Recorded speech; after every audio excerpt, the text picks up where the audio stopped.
Josephine Carver brought the Duke of Stratherne £40,000 of her father's shipping money, and on her wedding day, not one guest in the cathedral let her forget that the money was the only thing she had brought. It was the second week of December, in a year when the frost came early and stayed, and the great cathedral in town was cold enough that the breath of 300 peers hung in the air like smoke. Josephine stood at the head of the long aisle in a gown of dove-grey silk that had cost more than most of the men present earned in a season, and she felt every eye in the building settle on her and weigh her and find her wanting. She had expected this. She had braced for it the way a sailor braces for weather he can see coming across open water. All the long week of fittings and contracts and her father's anxious hovering. She had told herself it would not touch her, and now that she stood inside it, she found that knowing a thing is coming does very little to soften it when it arrives. The cold of the stone came up through the thin soles of her wedding slippers. The eyes came at her from both sides at once. Behind her, two ladies she had never been introduced to spoke to one another in voices pitched precisely loud enough to carry. £40,000, said the first. For a coronet. I'd heard it was 30. 30 would not have been enough, said the second. Not for Stratherne. He had to be paid handsomely to stoop so low. Josephine kept her chin level and her gaze forward. She had been taught a great many things by her father, and one of them was that a person who shows the wound only invites a second blow. So she let the words slide off her like rain off oilcloth, and she walked, and she did not let them see that they had landed at all. But they had landed. She would not have been honest with herself if she pretended otherwise. There was an old, worn place inside her, where words like those always landed, a place rubbed raw long before this morning.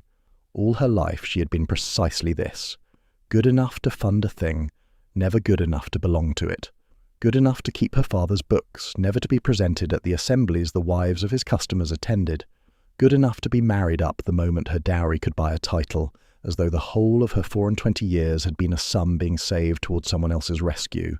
She had learned not to weep over it. She had not learned not to feel it. She walked up the aisle toward the coldest, proudest man in England, and she married him. His name was Cassian Reeve, the 7th Duke of Stratherne, and he was 35 years old, and he stood at the altar like a man carved from the same grey stone as the pillars around him. He was tall and severe and unsmiling. His dark coat was perfectly cut, and worn, she noticed, very slightly worn at one cuff, though no one but a tradesman's daughter would ever have looked closely enough to see it. His face might have been handsome if there had been any warmth in it at all. There was none. He watched her come up the long aisle without any change in his face at all, the way a man watches something arrive that he has already made up his mind about. He did not look at her like a bridegroom. He looked at her like a creditor. The vicar spoke the words. Cassian answered them in a voice as level and dry as the turning of a ledger page. When it came her turn, Josephine answered them too, clearly, so that the watching Rose could not say afterward that the trade girl had mumbled her vows. She would give them no satisfaction, not one grain of it. And so it was done. They were married. The organ swelled, and the cold congregation rose, and Josephine Carver became the Duchess of Stratherne, and she understood with perfect clarity that not a soul in that vast building believed she belonged to the name now stitched to hers. She did not yet understand the half of it. The wedding breakfast was held in a hired set of rooms hung with rented splendour, and it was an exercise in quiet cruelty conducted with exquisite manners. Lords she would never see again bowed over her hand and called her Your Grace, in a tone that made the title sound like a joke. Ladies admired her gown and then asked with wide and innocent eyes whether the silk had come in on one of her father's own ships, as though the fact of trade were a stain she might have hoped to hide and had foolishly worn instead. She answered all of them pleasantly. She had a great deal of practice. Her father stood near the windows. Josiah Carver was a broad, ruddy, plain-spoken man who had built a fleet from a single leased boat, and he wore a coat that was very fine and very plainly the coat of a man who had bought his way to fineness rather than been born to it. He watched her across the room, and she watched him back, and she felt the first thin thread of unease pull tight in her chest, because she could always read her father. Always. He was the one person in the world whose face was a book she had been reading since before she could read anything else. And tonight, There was something behind his eyes that she could not read, something he was holding back from her, and her father had never in her life held anything back from her. She crossed to him through the laughing crowd. "Papa," she said quietly, "you look as though you're at a funeral and not a wedding." He laughed, too quickly. "A man's allowed to be sentimental, losing his only girl. You are not sentimental. You have never been sentimental in your life. You wept at my mother's grave, and then went directly back to the warehouse, because there was a cargo spoiling, and you were right to." She took his hand. It was cold. "What is it? Tell me." For a moment, just a moment, she thought he would. His mouth opened. Something moved across his ruddy face that was almost fear. And then a footman announced that the Duke's carriage stood ready, and the moment closed like a door, and her father pressed her hand and said only, "Be happy, Joe. That's all I ever wanted. Be happy, and be safe. You'll be safe now." She would think about those words a great many times in the weeks that followed. She would think about how he had said safe twice, and happy only once, as though safety were the thing he was truly trying to convince himself of.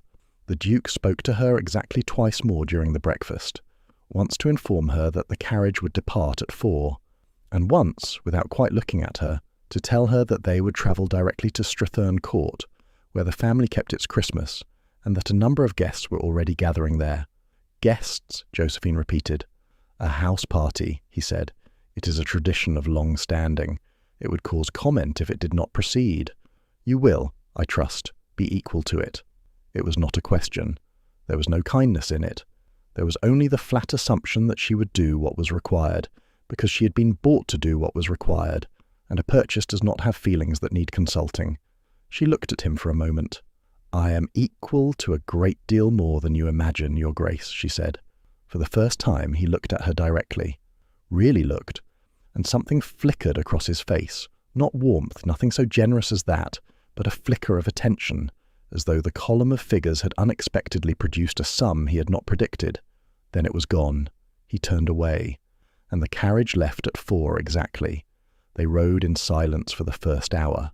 The town gave way to frozen fields, and the frozen fields to dark woods, and the short December day bled away to nothing until there was only the small lamp inside the carriage, and the cold glass, and the muffled drum of the horses on the hard road.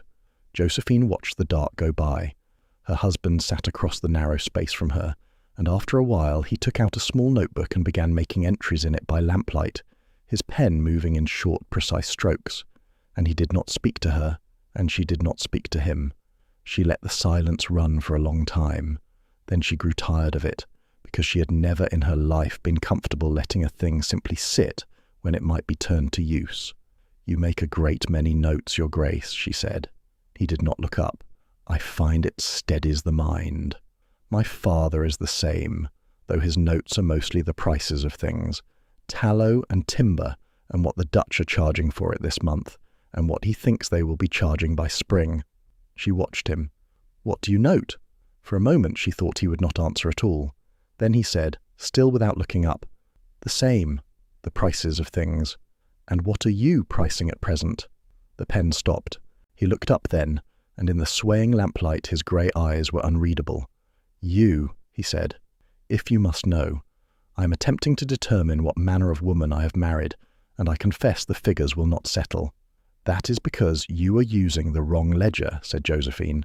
"You are pricing me as a purchase, a thing bought, but a purchase only tells you what a thing cost. It tells you nothing of what it is worth, and the two are very seldom the same number. My father taught me that before I could walk. The cheapest cargo in the hold is sometimes the one that saves the voyage." He did not answer that, but he closed the notebook, and he did not open it again for the rest of the journey, and that, she would learn, was as close as the Duke of Stratherne came in those early days to conceding a point. Stratherne Court rose out of the snow near midnight, and it was the most magnificent thing Josephine had ever seen.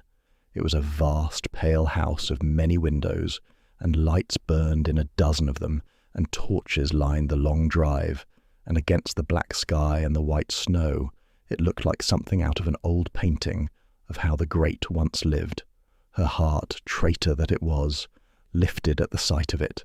"This is mine now," she thought. "Whatever else is true, This much is mine. The thought did not survive the front hall. The hall was grand, and it was cold, and as she stepped into it, Josephine's quick eye, the eye her father had trained on warehouses and ledgers, and the true value of things behind their show, caught the first wrong note. There were pale rectangles on the walls, squares and oblongs, where the paper was a brighter, unfaded colour than the paper around it. Squares exactly the size and shape of paintings that were no longer there.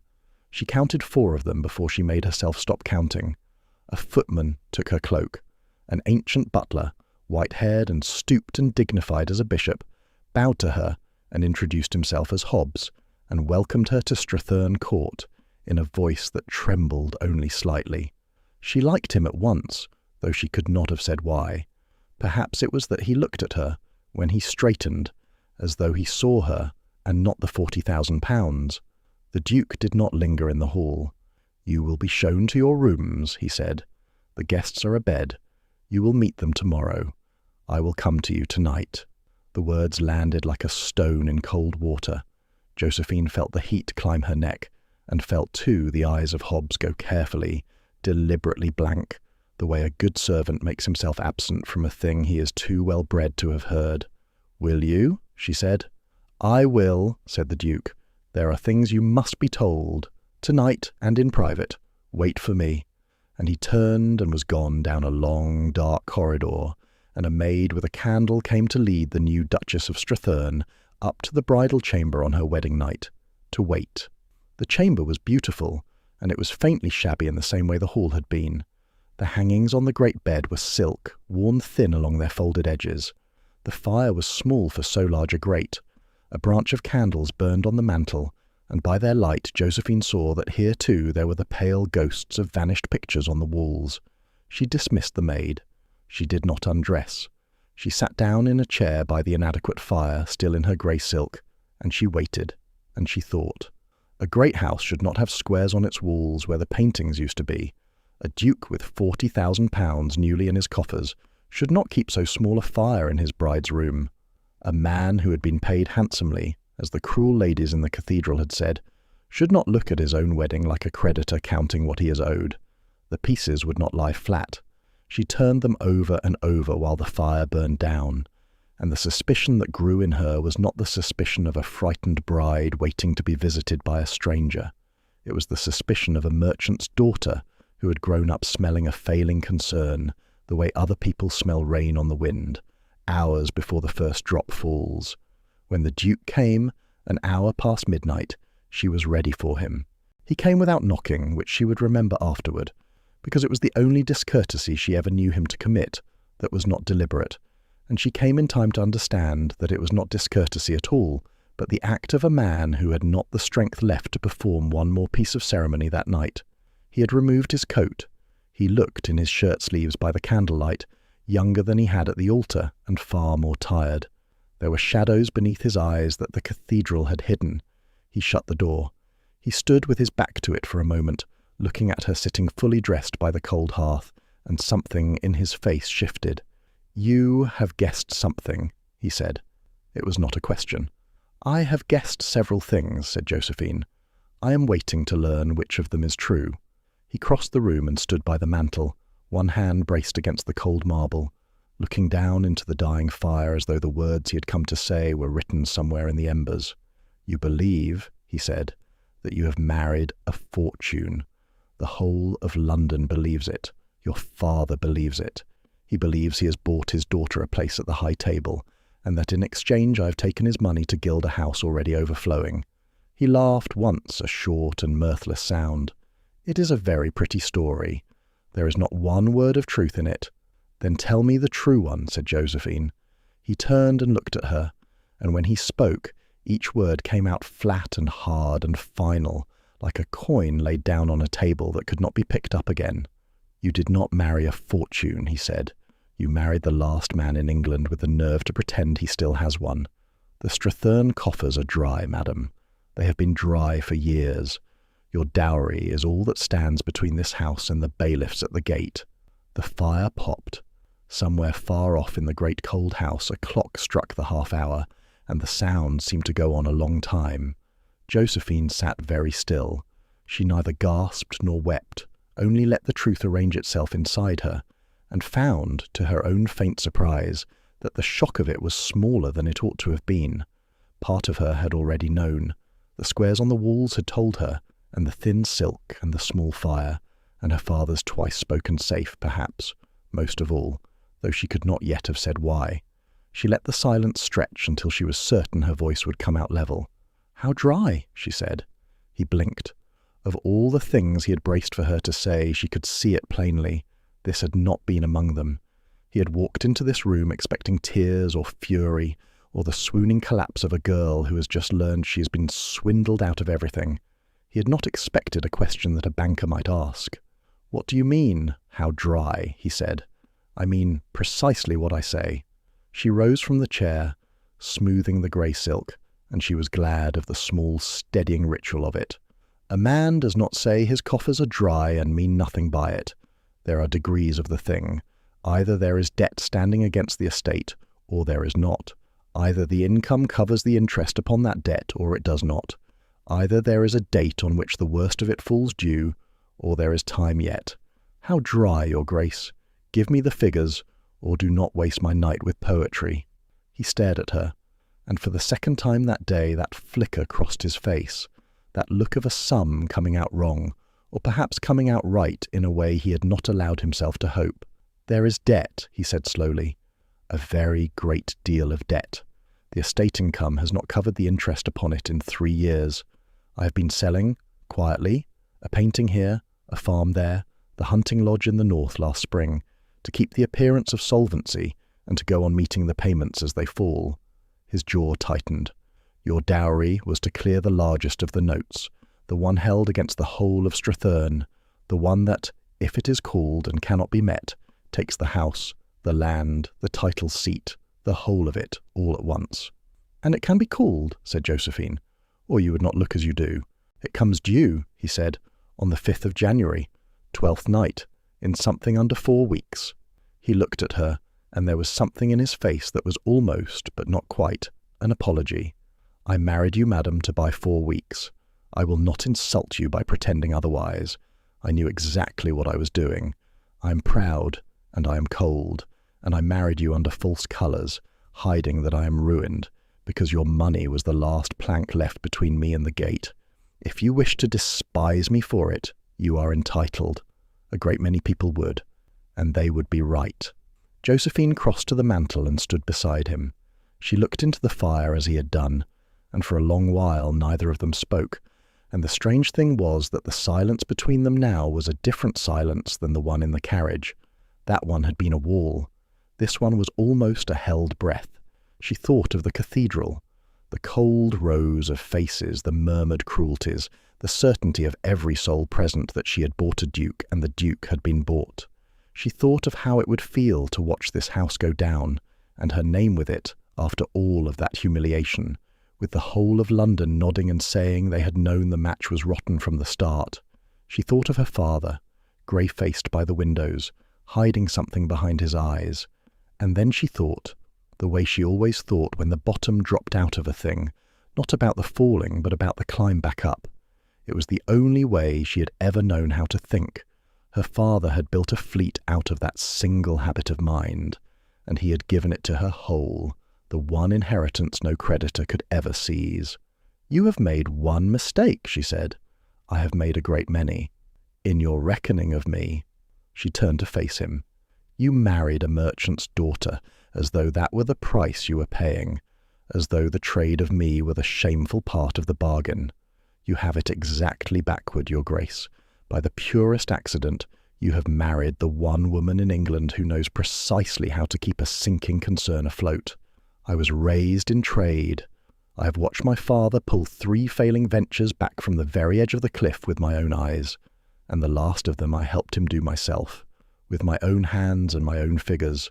I know debt, I know credit, I know how to make a thing look solvent long enough that it becomes solvent in truth." She watched the words land on him. She watched the cold, proud face try and fail to make sense of them. "Then we are 2 liars sharing one name," she said. "Very well, your grace. I was raised in trade. I know how to keep a sinking concern looking solvent. Show me your world, and I will buy us the time to save it." He looked at her for a very long time. "Why?" he said at last, and the word came out rough, as though it had cost him something to push it past the pride. "I have given you no reason. I have lied to you and to your father. I have spent your dowry before you ever set eyes on this house. By every measure that exists, you should want nothing in the world so much as to see me ruined and be quit of me." "Because the house going down takes me down with it," said Josephine simply. "I am the Duchess of Stratherne now, whether either of us likes it. If it sinks, I drown. That is reason enough for any sensible woman." She paused. "And because I have never once in my life walked away from a thing I might have saved. It is a failing in me. My father says it will be the death of me one day. You may keep your reasons, your grace, and I will keep mine, and it will not matter in the least, because they pull in precisely the same direction, which is the only thing that ever matters in a partnership." He inclined his head slowly, and it was the first thing he had ever done in her presence that resembled respect. "Then we have a pact," he said. "We have a pact," said Josephine. He left her not long after, to her own room and her own thoughts, and there was no wedding night in the way the world imagined it. There was only the truth, spoken plainly, and a bargain struck between two people who had each believed they were using the other, and had each turned out to be right. It was, Josephine thought, as she finally lay down in the great cold bed and listened to the wind work at the old windows, a thoroughly unromantic beginning. She did not yet know how thoroughly it would change. What she did not see, because she could not, was the Duke standing alone in his own cold room an hour later, his single candle burned almost to the socket, staring at nothing. He had married her to buy time. That was all. He had chosen her, out of the 3 or 4 eligible fortunes his man of business had laid before him that autumn. For the plainest of reasons, the sum was the largest, the family the least likely to make trouble, the girl reputed sensible enough not to make scenes. He had braced himself to spend the next 40 years in the polite company of a woman he would never love, in exchange for not dying a pauper, and he had told himself it was a fair exchange, because he had long ago priced love at nothing, and a name at everything, and the arithmetic had always come out clean, and then the girl had asked him how dry. He could not stop thinking about it. 2 words, not how could you, not how dare you, not the tears he had armoured himself against the whole long ride from town. How dry! The question of a person already reaching past the disaster toward the repair of it. The question of a partner. He had spent his entire adult life surrounded by people who lied to him kindly, who told him what he wished to hear, who managed him. And a tradesman's daughter he had bought for £40,000 had walked into the worst night of his life and told him the truth and then offered calmly to fight beside him. He did not know what to do with it. It did not fit any ledger he possessed. He blew out the candle. He did not sleep for a long time. The morning brought the house party, and the house party brought the wolves. They were a particular kind of guest, the people who had gathered at Stratherne that December. They were grand, and they were idle, and they had come for the shooting and the cards and the great Christmas feast, and most of all they had come to look at the Duke who had married money, and at the money he had married. Josephine felt their attention the moment she came down to breakfast, the same weighing she had felt in the cathedral, conducted now over chocolate and cold meats by people who smiled while they did it. She had dressed carefully. Not richly. Richly would have been a confession, an attempt to prove herself, and she would prove herself to no one in this house. She had dressed simply and well, the way her father dressed when he meant to be underestimated, and she came down composed, and she let them look. The worst of them was a woman named Lady Vesper Holt. Lady Vesper was perhaps 30, and she was beautiful in the way a blade is beautiful, all bright edges and cold gleam. She had been, Josephine gathered within the first hour, a fixture of the Stratherne set for years, and she ruled the gathering's gossip the way a general rules an army, deploying it where it would do the most harm. She greeted Josephine with enormous warmth, took both her hands, called her dear Duchess, and then, in the same breath and the same warm voice, asked whether she found the customs of polite society very confusing after the simpler ways of trade. "Not very," said Josephine. "The arithmetic is much the same, only the manners are dearer and the goods are a good deal worse." A young woman near the window laughed before she could stop herself, and then went scarlet, and pressed her hand to her mouth. Lady Vesper's smile did not waver, but her pale eyes changed, hardened, fixed, and Josephine understood that in the space of one sentence she had made a real enemy. She found she did not greatly mind. She had been making enemies of that particular kind her whole life, and not one of them had yet stopped her from doing a single thing she had set her mind to. The young woman by the window turned out to be Lady Adela Reeve, the Duke's sister. She was 17, and she was as unlike her brother as a lark is unlike a hawk. She had his colouring and none of his cold. Her face hid nothing, gave away everything, lit and fell with every passing feeling like water under a changing sky.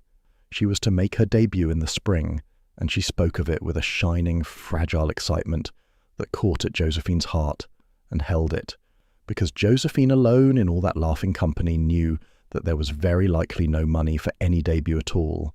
The gowns, the season, the whole bright future the girl was counting upon hung over the same black cliff edge as the house itself. Adela attached herself to Josephine almost at once. It was the open, undefended affection of a girl who had grown up in a cold house and was half-starved for warmth, and it disarmed Josephine completely, because Josephine had no defences ready for affection. She had only ever had to defend against contempt. By the end of that first day she had resolved two things, privately and without fuss. The first was that she would save Stratherne. The second was that whatever else happened in the world, this child would have her spring. "You are not at all what they said you would be," Adela confided that evening. Sitting too close on a sofa, her voice dropped to a whisper. "They said you would be vulgar. Lady Vesper said you would be vulgar. And you are not. You are the cleverest person in this whole dull house, and you said that thing about the goods being worse, and I thought I should die." She glanced at the door and dropped her voice further still. "My brother frightens everyone, you know. He frightens me a little, but he does not frighten you at all. I have been watching. Why does he not frighten you?" Josephine considered the question seriously, because the girl had asked it seriously. "Because frightening people," she said, "is generally something a person does when they are frightened themselves. And a person who is frightened is a person who needs help, whether they will say so or not. I find it difficult to be afraid of someone I can see needs help." She smoothed the girl's hair back from her face. "Your brother needs a great deal of help, Adela, more than he will ever tell you. So do not be too hard on him for being cold. The coldest grates are only the ones that have been let go out." She did not know when she said it how true it was. She was only being kind to a frightened girl, but she would remember the words later and find she had meant them more than she knew. The work began the next day, and it began the way her father had taught her, which was not with grand gestures, but with the books. She went to the Duke and told him she would see the accounts. All of them. He hesitated. Pride, she saw, more than secrecy, the deep instinctive reluctance of a man to let another soul see the true and shameful measure of his ruin laid bare. And then he led her himself to a small locked room at the cold north end of the house, a counting room with a single high window and a smell of dust and old ink, and he unlocked it, and he laid the ledgers before her. There were two sets. She did not understand that at first. There were the great bound estate books, beautifully kept, every column ruled and totalled in a fine clerkly hand, and they told the story of a dukedom that was strained but fundamentally sound, an estate living a little beyond its means, but not fatally so, the way half the great houses in England lived. And then, in a separate locked drawer, there was a second set, thinner, harsher, kept in the Duke's own less elegant hand, and these told the truth, and the truth was a catastrophe. "The fine ones are the ones my man of business keeps," the Duke said, watching her face very closely. "They are what is shown, to the bankers, to the world, to me, for the most part. The other set is what I have reconstructed myself these last 2 years, line by line at night, as I began to understand that the reality was a great deal worse than anything the record admitted." Josephine sat down at the cold table. She drew the candle close, and she bent over the 2 sets of books, and she did not come out of that room for 6 hours. The Duke, after a while, stopped watching her, and simply sat in the corner, with a book he did not read, and she was distantly aware of him there, a still grey presence at the edge of the candlelight, but most of her was in the figures. She read the way she had been taught to read, which was not for what was written, but for what was missing. She traced incomes in and outflows out. She followed the great mortgage against the seat, and the smaller notes scattered behind it like jackals behind a lion. She found the sales, the paintings, the townhouse, the home farm gone last Lady Day, and she found where the money from the sales had gone, and her brow furrowed slowly, and stayed furrowed, because it had not all gone where it should have. She did not say so. Not yet. A thing only half seen, said aloud too soon, has a way of slipping back into the shadows and being lost. So she made small marks in a notebook of her own, in a private shorthand her father had invented, and only the two of them could read, and she said nothing, and she went on reading until the high window had gone black and Hobbs crept in to light fresh candles. But something was forming in her mind that had no shape yet and had, instead, a smell, and the smell was the smell of a thing gone rotten from the inside out, the particular sick, sweet smell of a cargo that has spoiled in the hold while the captain swore all was well. "Your Grace," she said at last, setting down her pen, "who keeps the fine books? You said your man of business. What is his name?" "Quint," said the Duke. "Ambrose Quint. He has managed the affairs of this family for 30 years. He managed them for my father before me, and his own father managed them for my grandfather before that." He said it with the unthinking ease of a man describing the foundations of his own house, a thing so solid and so long-standing that it has never once occurred to him to wonder whether it might give way. He has been a rock through all of it. Without his management, I am quite certain we should have gone under years before now. Josephine said nothing. She looked down at the fine, false books, kept in their fine, clerkly hand, and at the harsh, true books beside them, and at the dark gap that yawned between the two of them, where a fortune had quietly, patiently disappeared, and she thought, a rock, or the hand that drilled the hole and let the water in a cupful at a time, so slowly that no one ever heard it come. But she had no proof. She had a smell, and a furrowed brow, and 30 years of unquestioning trust standing against her like a stone wall. So she said only, "I should like to meet him." "He is here," said the Duke, surprised. "At the house party. He keeps Christmas with us every year, has done since I was a boy. You will meet him at dinner." Ambrose Quint, when she met him at dinner that night, was the most reassuring man she had ever encountered, and that was the first thing about him that frightened her.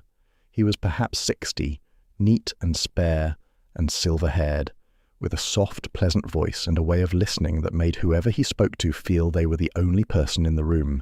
He wore plain good clothes, well-kept and unremarkable.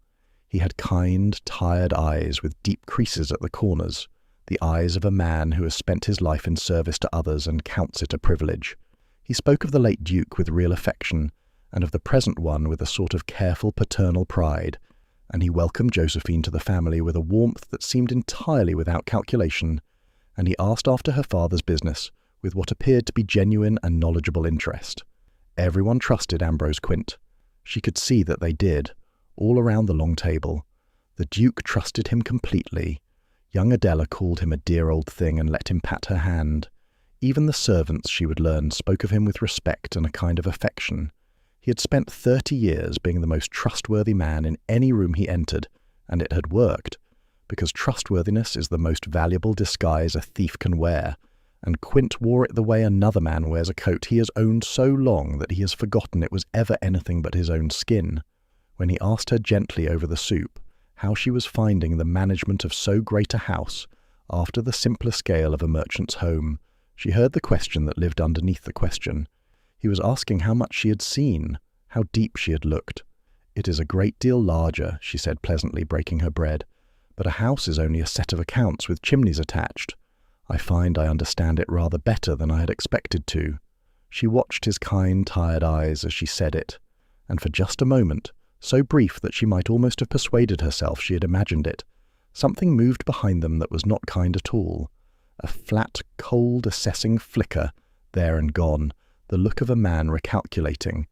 Then it was gone, and he smiled, and said how very fortunate the Duke was to have found a wife of such excellent sense, and turned the conversation to the weather and the prospects for hard ice on the lake before the week was out.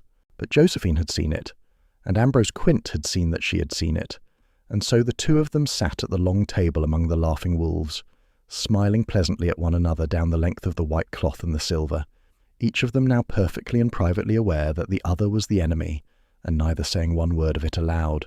The days that followed settled into a strange double rhythm, and it was in those days, in the cracks between the work, that the ice between Josephine and her husband began at last, without either of them quite noticing the moment it started, to thaw. By day she was the Duchess of Stratherne, gracious, untroubled, presiding over a house full of people who despised her, and she was very good at it, better than they had any of them expected, which made them despise her the more. By the stolen hours of the evening, and late into the night, she was something else entirely. She was the merchant's daughter in the cold counting-room. The candle burned down between them, and the Duke came to her there, and the two of them bent together over the ruin of his house, and the work knit them slowly into something that neither of them yet had a name for. It surprised her how quickly she came to value those hours. She had braced herself for a husband who would use her by day and ignore her by night, and instead she had found a man who, once he had decided to trust her with the truth, trusted her with the whole of it, completely, without the careful condescension she had spent her life learning to endure. He did not explain things to her twice. He did not soften his figures to spare her. He laid the worst of it in front of her, and waited to hear what she made of it, and there was, in that, a kind of respect she had never once been given by a man not her father. He did not soften toward her in some sudden romantic flowering. That was not his nature, and Josephine, who distrusted sudden softenings on deep principle, would not have believed it for an instant if he had. He thawed the way real ice thaws, which is to say slowly, and from underneath, and without any visible change to the hard, bright surface until very late in the season, when all at once it gives. It began with the work, because the work was the only language he trusted. He came to respect her mind first, because her mind was the thing he could measure. He watched her find, in 3 evenings, patterns in the accounts that he had stared at for 2 years without ever seeing, and she watched the watching change. The 3rd night, he stopped explaining the entries to her. The 4th night, he began to ask her what she made of them. The 5th, he set a question before her, and then sat back and waited, genuinely waited, for her answer, the way one colleague waits for another, and Josephine felt the small, private warmth of it, out of all proportion to the thing itself. There was a night, late, when she set down her pen and pressed the heels of her hands against her tired eyes and said, into the quiet, "You priced this marriage at £40,000. You told me so the first night, in those words near enough. Tell me, Your Grace, do you price everything in the world that way?" He was quiet for a long moment. The fire ticked. Outside the high window the snow came down without a sound. "Yes," he said at last. "I suppose I do. I'd never thought to put it so plainly, but yes." He turned his glass slowly in his fingers. "My father left me a name and a ruin in the very same breath. He died believing himself a rich man, you understand. He never knew. He had been told all his life that the foundations were sound, and he went to his grave believing it, and he left it all to me with a fond word about carrying on the family's consequence, and within the year I had learned the truth of what consequence costs. I was 24, your age, near enough." He looked at her across the candle. "I learned very young that the world runs on worth and ledger, and that a man who lets himself forget it, who lets himself feel his way through life instead of counting it, loses everything and brings everyone who depends upon him down with him. So I learned to ask of every person and every choice what it was worth. It is not a quality that makes a man easy to love. I am aware of that. I gave up expecting to be loved a long time ago. I decided it was a luxury I could not afford, and I priced it accordingly, at nothing, and I have lived by that price ever since, and it has kept me upright when nothing else would." "That is a very sad arithmetic," said Josephine softly. "It is accurate arithmetic," he said, "which I have generally found to matter a great deal more than whether it is sad." She did not argue with him. She had already learned that he did not yield to argument. He yielded, when he yielded at all, only to demonstration. So she said nothing more about it. She picked up her pen again, and she bent back over the books, and she went on quietly, night after night, proving to him by the work itself that there was at least one thing in his whole ruined house that was worth a very great deal, and that he had got for nothing, and she let him do that arithmetic himself in his own time without being told. A small thing happened, perhaps a week into the work, that she kept and turned over many times afterward. She had been in the counting room very late, alone, the Duke having gone up hours before. The fire had died to nothing, and she had not noticed, lost in the columns, until the cold had crept so far into her fingers that the pen began to slip, and the door had opened, and it had been the Duke in his dressing gown, carrying a branch of fresh candles in one hand and, in the other, awkwardly, a cup of something that steamed. "You will make yourself ill," he said, almost angrily, setting the cup down at her elbow. "Hobbs said your candle was still burning. It is past 2. The figures will keep until morning. They have kept 3 years. They can keep 1 night more." It was tea. He had brought her tea with his own hands in the middle of the night, because an old butler had told him her candle was burning, and he had not been able to leave it alone. He left at once, gruffly, before she could thank him, almost as though he were ashamed of it. Josephine sat in the cold room with the warm cup between her 2 hands, and found, to her great annoyance, that her eyes had filled. It was nothing. It was a cup of tea. She had been brought 1,000 cups of tea in her life, but no one had ever brought her one because they could not bear the thought of her sitting cold and alone in the dark, and she discovered that this, of all the things she had armoured herself against, was the one she had no armour for at all. She drank the tea. She did not tell him she had wept, but something in the wall she had built against him came down that night, quietly, in the dark, and it did not go back up. The household came over to her wholesale in those weeks, and that was Hobbs's doing as much as her own. The ancient butler had watched Stratherne hollowed out for years. He had carried out the great paintings to the dealers' carts with his own trembling hands. He had kept the secret of the small fires and the sold silver, and the footmen let quietly go one by one, and he had borne it as servants of the old school bore such things, in silence and shame, and it had aged him a decade in 3 years. And in the new Duchess he saw, with the unerring instinct of a man who had spent 60 years reading his betters better than they ever read themselves, the one thing that the rest of the Grand Laughing Company had entirely missed. He saw someone who meant to fight. He began to help her. A word here, a hint there, dropped and then withdrawn before it could be called help. He told her, without ever quite saying it outright, which of the servants Quint spoke to privately when he came down for his Christmas visits, and which rooms Quint kept his papers in, and how it had been Quint, 2 years past, who had recommended the very dealer who bought the great Stratherne pictures, and at what suspiciously low prices they had gone, far below their worth, with Quint himself handling every shilling of the transaction. He brought her, one night, an old account book salvaged from a damp cupboard, the household book from the late Duke's day, and laid it before her without a single word, and bowed and withdrew. "You are very good to me, Hobbs," she said to him once, when she found him alone polishing silver that no longer had any guest grand enough to impress, only out of long habit and love. The old man's hands went still. "Your Grace," he said, and his voice shook, and he did not look up from the spoon in his hands. "I have served this family the whole of my life. My father served it, and his before him. I watched it begin to die these last years, and I did not know how to stop it, and I thought I should have to stand here in this hall and watch it die to the very end, with my own 2 hands carrying out the last of it to be sold." He set the spoon down, carefully, and at last he looked at her, and his old eyes were wet. "You are the first soul who has come into this house in 20 years and looked at the dying of it as though it were a thing that need not happen, as though it might yet be stopped. I should be a very poor servant indeed, Your Grace, and a poorer man, if I did not give you everything I have to help you stop it."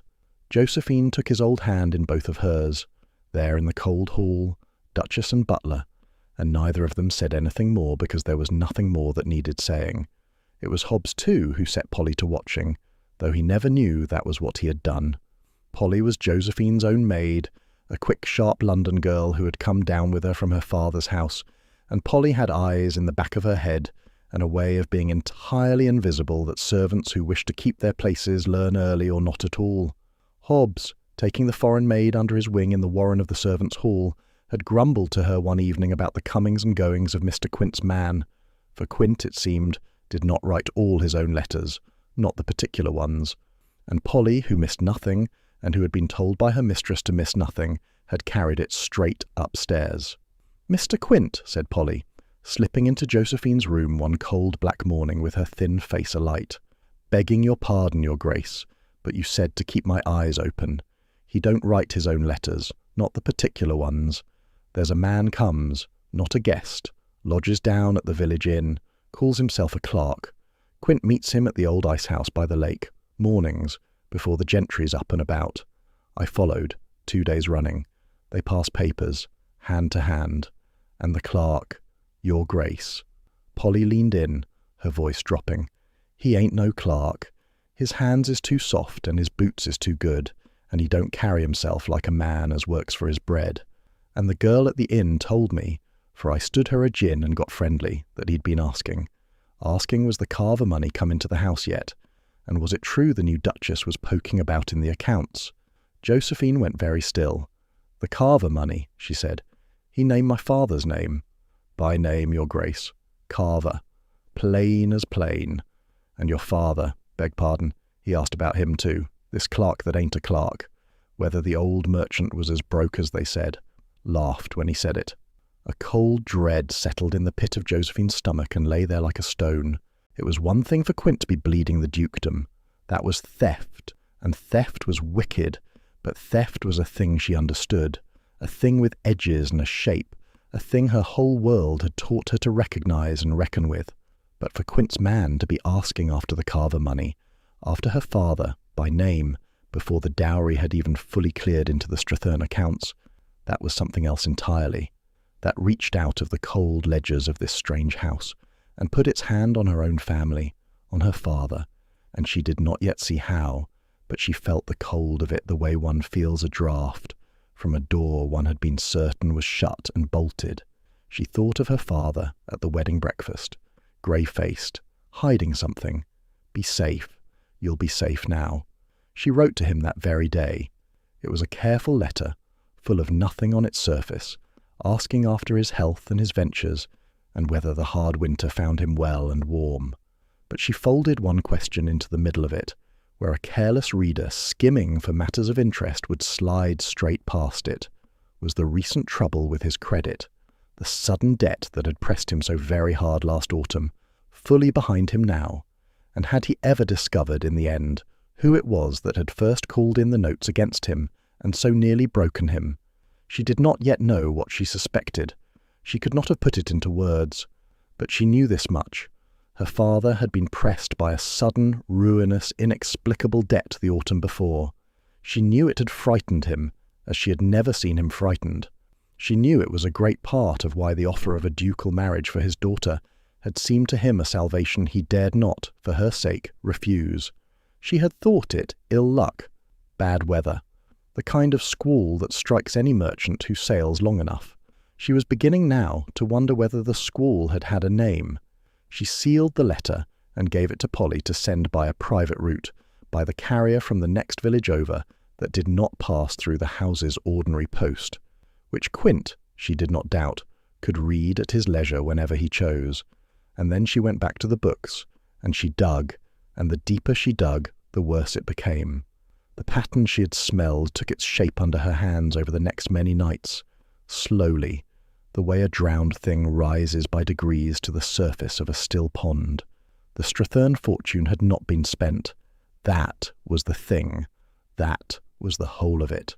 She had assumed, as the Duke had assumed, as anyone would assume, that the money had been lost to the ordinary slow bleeding of a great estate run carelessly. Too many servants, too lavish a style, bad harvests, foolish investments. But it was not so. The money had not been spent. It had been moved.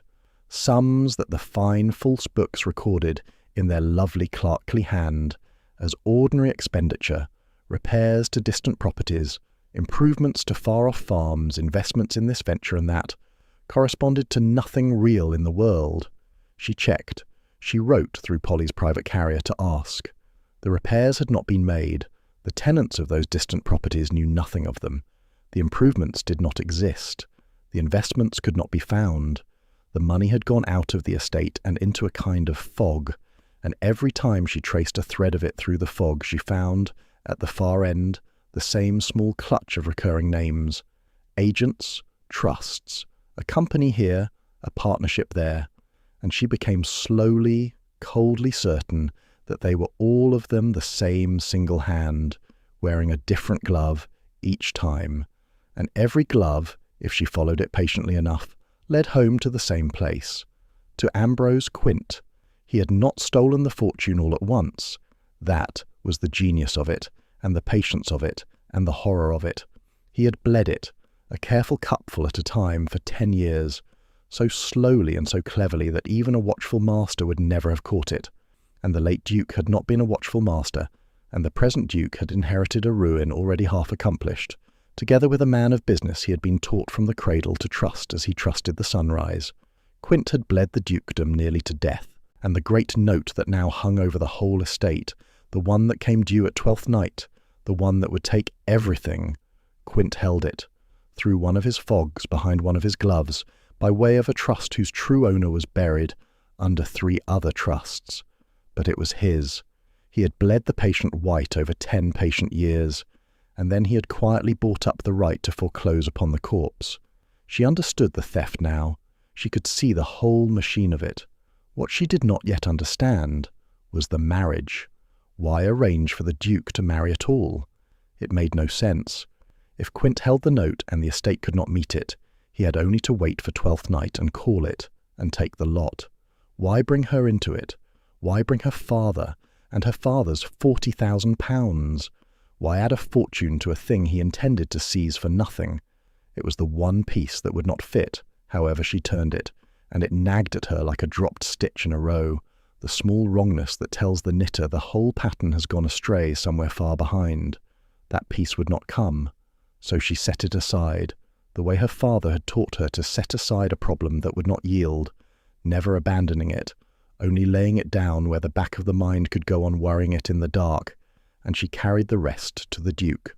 She did it carefully, on a night when the rest of the house had gone up, and the counting room was theirs alone, and she laid the bones of it before him, the moved money, the fog, the recurring gloves, the great note, and at the heart of all of it the same patient hand, the hand of Ambrose Quint. He did not believe her. She had expected that. She had braced for it all afternoon, and still it was hard to watch. A man does not surrender 30 years of trust on the strength of one woman's reading of a ledger, however clever the woman, however clear the ledger.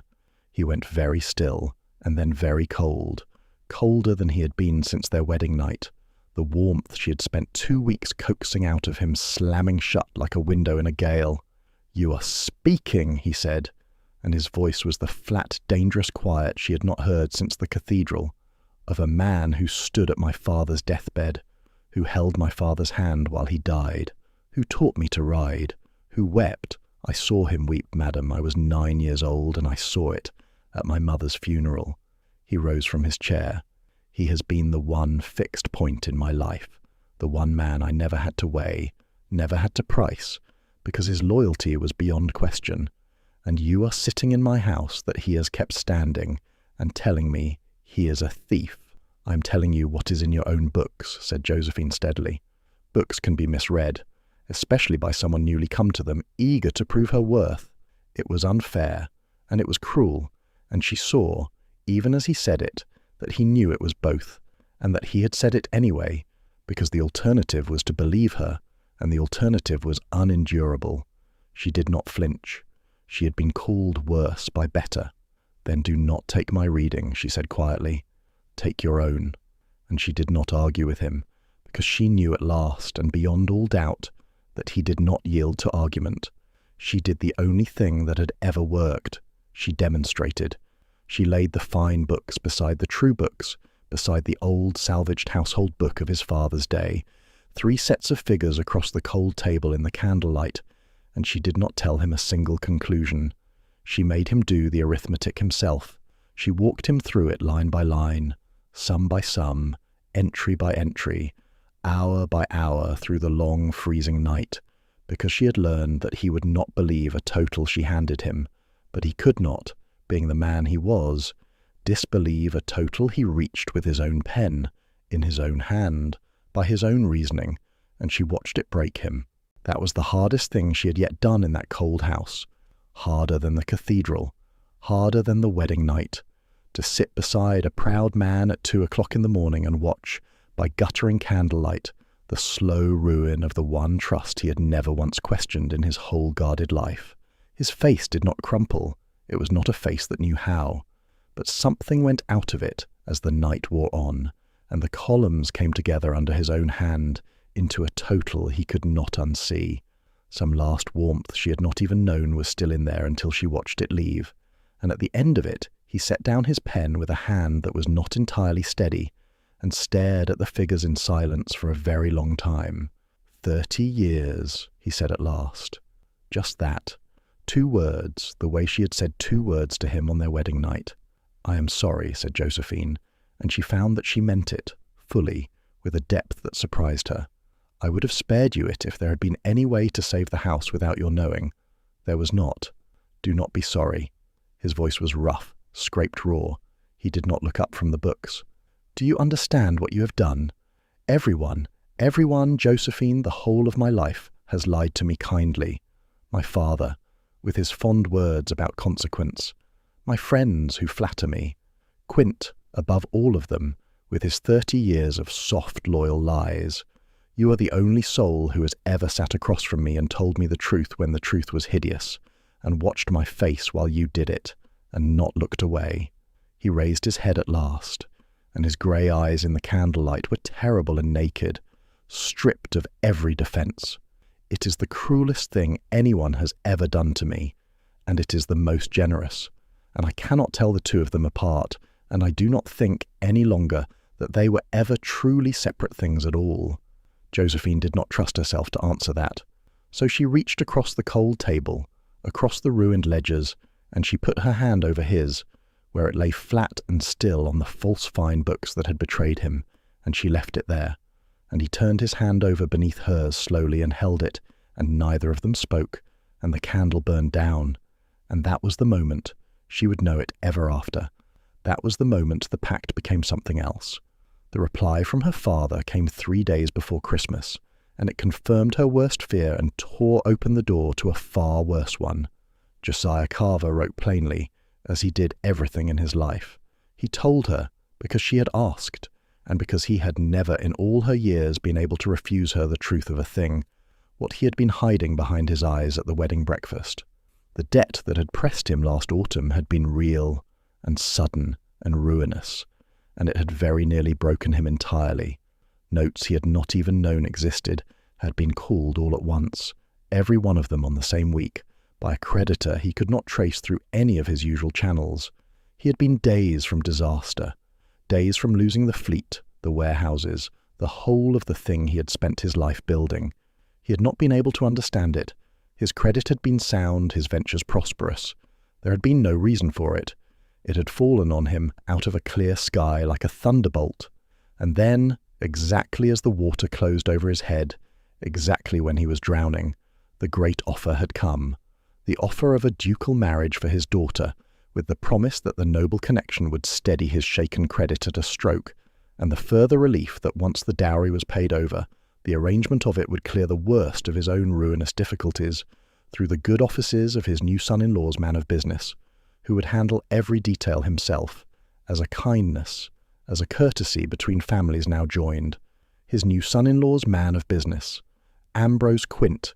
It had been Quint, her father wrote, and Josephine's hands began to shake as she read it. It had been Quint who had brought the whole matter to him in the first place. Quint who had come to him quietly, in his hour of desperation, and proposed the match, and the terms, and the rescue, and had handled the whole of it with such patient kindness and such evident competence that Josiah had wept with relief in front of the man, and thought him very nearly a saint sent by Providence in his darkest hour. Josephine read the letter twice, and then she sat very still, with it in her lap, in the grey light of the cold morning window, while the last piece of the puzzle that had nagged her for a fortnight, the piece that would not fit, the dropped stitch, the marriage that made no sense, turned, and at last, horribly, with a soft click she felt in her chest like a bone going back into its socket, fell into place. He had ruined her father on purpose. Quint had not merely bled the dukedom. He had reached out the autumn before across the whole breadth of England into a family that had nothing to do with Stratherne, and he had manufactured her father's ruin too. He had called in notes, engineered a sudden phantom debt, driven a sound and prosperous and honest merchant to the very edge of the cliff, and then, with the man drowning and gasping and ready to grasp at anything, Quint had appeared, calm and kind and saintly as the very agent of rescue, and he had arranged the marriage. He had drowned a duke slowly over 10 patient years. He had drowned a merchant suddenly, over one cruel season, and then he had brought the 2 drowning men together into the exact marriage, the precise and only marriage that would route £40,000 of fresh Carver money straight through the Stratherne accounts and into the very notes that Quint himself held, so that when he sprang his trap at last at Twelfth Night, he would take not merely the dukedom but the dowry with it, and would have arranged everything on paper so that the Carver fortune vanished into the same fog as all the rest, leaving 2 ruined families and 1 man walking away from the wreck, the loyal grieving servant of a fallen house, richer by a fortune and a half, a drowning duke and a desperate merchant, made into a biddable pair, made into a convenient marriage. She had not been chosen for her father's money in spite of being trade. She had been chosen because of it. Quint had needed fresh money to flow visibly through the accounts, to disguise the last and largest theft, and he had needed a marriage to make it flow, and so he had reached into her family and broken it, broken her father, broken her own life, deliberately, with planning and patience and care, in order to manufacture the bride he required. She was not a person to Ambrose Quint. She never had been. She was a sum he had needed to move, and he had broken her father's heart to put her where he needed her, the way a man might break a lock to get at what is behind a door. The letter slipped from her fingers to the floor, and Josephine Carver, who had not wept in the cold cathedral, who had not wept on her wedding night, who had not let one of the laughing wolves of the house party see her so much as flinch, Josephine put her face into her 2 hands and wept then, alone in the grey cold room, with a grief and a rage so tangled together that she could not have separated them with a knife. She wept for her father, for his grey face at the breakfast, for the wedding day weeping she had thought was sentiment and now understood was terror, for he had handed her to a stranger in a cathedral, believing it was the only way to keep her safe, never knowing that the very man who had promised him her safety was the man who had broken him to make the marriage, that the rescue had been the trap, that his saint had been his executioner all along. She wept that her whole life, the dowry saved against her future, the marriage arranged for her good, the safety her father had bought for her with the last of everything he had, that the whole of it had been a board on which she was a single piece, moved by a hand that had never once thought of her as anything but a sum that needed shifting from one column to another. She wept until it had wrung itself out of her, and then she stopped, because weeping, however earned, was not what the moment finally called for, and her father had taught her that too, kneeling beside him at her mother's grave, his hand on her small shoulder. "You may weep, Jo, as long and as hard as you need to, and then you will get up and wash your face and go on, because the people you love are still depending on you, and the dead are past your help, but the living are not." She rose. She crossed to the basin and washed her face in the cold water until the redness had gone. She picked the letter up from the floor and folded it, and put it away against her heart. And she went to find her husband, because the time for moving carefully was over, and the time for moving had come. She found Cassian in the long gallery, where the pale squares of the vanished paintings showed even by the thin daylight, ghosts of his family ranged along the cold wall. He turned when she came in, and he saw her face, and whatever he had been about to say went out of him. "What has happened?" he said. She told him. She told him all of it plainly, standing in the cold gallery beneath the empty squares, and she watched his face go from confusion to comprehension to a cold and dangerous stillness that she had never seen in him before, and that she understood watching it settle over him, she would not for the whole world have wanted turned against herself. When she had finished, he was silent for a long time. "He broke your father," Cassian said at last, very quietly. To make you. He reached across England and ruined a good and honest man, deliberately, in order to manufacture a wife for me, so that he could steal her dowry along with my name and my house and call it all one tidy ruin. He turned to the cold window and the white snow beyond it. I have spent my whole life believing the worst of people, madam, and pricing them all accordingly, and congratulating myself on my hard, clear sight. And I find that even I, even at my most cynical, did not price Ambrose Quint low enough. There is a kind of evil in this that I did not know how to imagine. He did not merely take, he arranged our grief. He sat at my father's deathbed and held his hand, and somewhere in him, even then, he was already counting. He is very good at it, said Josephine. Her voice was steady now. The weeping was done. What was left underneath it was hard and clear and cold as the lake ice. 30 years of practice. But he has made a mistake, Cassian. The same mistake you made in the cathedral when you looked at me like a column of figures. He thinks he has bought a biddable merchant's daughter, a piece to be moved about his board and then swept off it. He has no notion, none at all, that he has brought into the very heart of his own scheme the one person in England who knows precisely how to take a swindler apart, board and box and all. She crossed to him at the window. She made him look at her. He has handed me everything, she said. The books, the names, the gloves, the fog, the whole machine of it. He thinks I am poking about helplessly in accounts I am too simple to understand. He does not know I understand them better than he does himself. We are not going to sit in this house and wait for his trap to close on us at 12th night. Your Grace, we are going to build a better one, and we are going to spring it first, and we are going to spring it in front of every soul in this county. Cassian looked down at her for a long moment, and then something happened to his cold, proud face that she had never seen happen to it before. The corner of his mouth moved. It was not quite a smile. She did not think he had smiled in years, and the muscles had perhaps forgotten how, but it was the foundation that a smile might one day be built upon, the first stone of it laid in the cold light. Tell me what you need, he said. And here, the men who tell stories like to say, the heroine set her clever plan in motion, and it unfolded smooth as silk. But it was not smooth, and it was not silk, and Josephine would have laughed bitterly at anyone who said so. What she needed was a coalition, and a coalition is not conjured. It is built, the way her father had built his fleet, thread by thread and shilling by shilling, out of trust and risk and a great deal of work, and at every step of the way there was a chance it would all come apart in her hands. What she needed, beneath everything else, was to take away Quint's power, and Quint's power rested entirely on one thing: the notes. His whole scheme stood or fell on the debts that hung against the estate. The great note due at 12th night was Quint's own, held behind his gloves and fogs, his weapon, the one piece of paper he would sooner burn than let go of.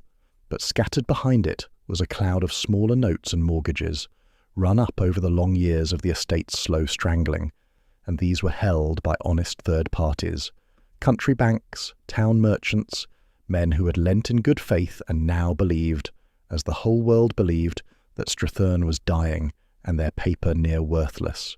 That cloud of lesser debt was the other half of Quint's lever, for any one of those notes left unpaid would give him the right to call his great note early and foreclose. Josephine saw the way through it the way her father read a hostile cargo manifest, all at once and entire. They could not buy Quint's great note, he would never sell it, but they did not need to. They could buy up every lesser note behind it, quietly, out from under him, clearing away every other creditor and every excuse to foreclose, and they could raise, between them, enough hard money to meet the great note itself, in full, on the very night it fell due. And a creditor whose note is paid to the last farthing holds nothing at all. Let Quint stand up at 12th night and call his debt before the whole company. He would be paid where he stood, and his weapon would turn to dead paper in his hand. The leverage would be gone. The jaws of the trap would close on empty air. It was an enormous undertaking. She had a bare fortnight. She was snowbound, in a hostile house, surrounded by people who would carry any whisper straight to Quint, and she did not have the money. That was the thing that nearly stopped her before she had begun. The notes were worth a great deal. Buying them, even at a discount, would take a sum she did not have because her own dowry was already gone, routed away into quince fogs. She sat for the better part of a night with that wall in front of her, and could not see over it. It was Cassian, in the end, who gave her the first foothold, and the giving of it cost him more than she had any right to ask. "There is the London house," he said. "What is left of it? And there are my mother's jewels, the ones Quint has not yet found a reason to sell. They are entailed to no one. They are mine to do with as I please." He said it flatly, but she saw what it cost. Sell them. Pledge them. Whatever a banker can be made to lend against them. It will not be the whole of what you need, but it will be a beginning, and a beginning is what you said you knew how to make. Cassian, your mother's jewels. My mother, he said, would think very poorly of me if I kept her diamonds in a box while her house and her son and her daughter went down to a thief. Sell them. And then, after a moment, more quietly, she would have liked you, I think. She had no patience for fools either. So she had a foothold. It was not enough. For the rest of it, she would have to do the thing her father had built his whole life upon, the thing the wolves of the house party would never in 1,000 years have understood. She would have to ask other people to risk their money on her word, and she would have to make it worth their while. So she sent, first, for Ezra Tillman. Tillman was a country banker from the nearest market town, a blunt, square, plain-dealing man with no patience whatever for fine manners, and a deep, dry, lifelong suspicion of everyone grander than himself, which was very nearly everyone. Josephine had marked him within her first week in the neighbourhood as the one man of business for 20 miles who was honest, capable, and entirely outside Quint's web of influence.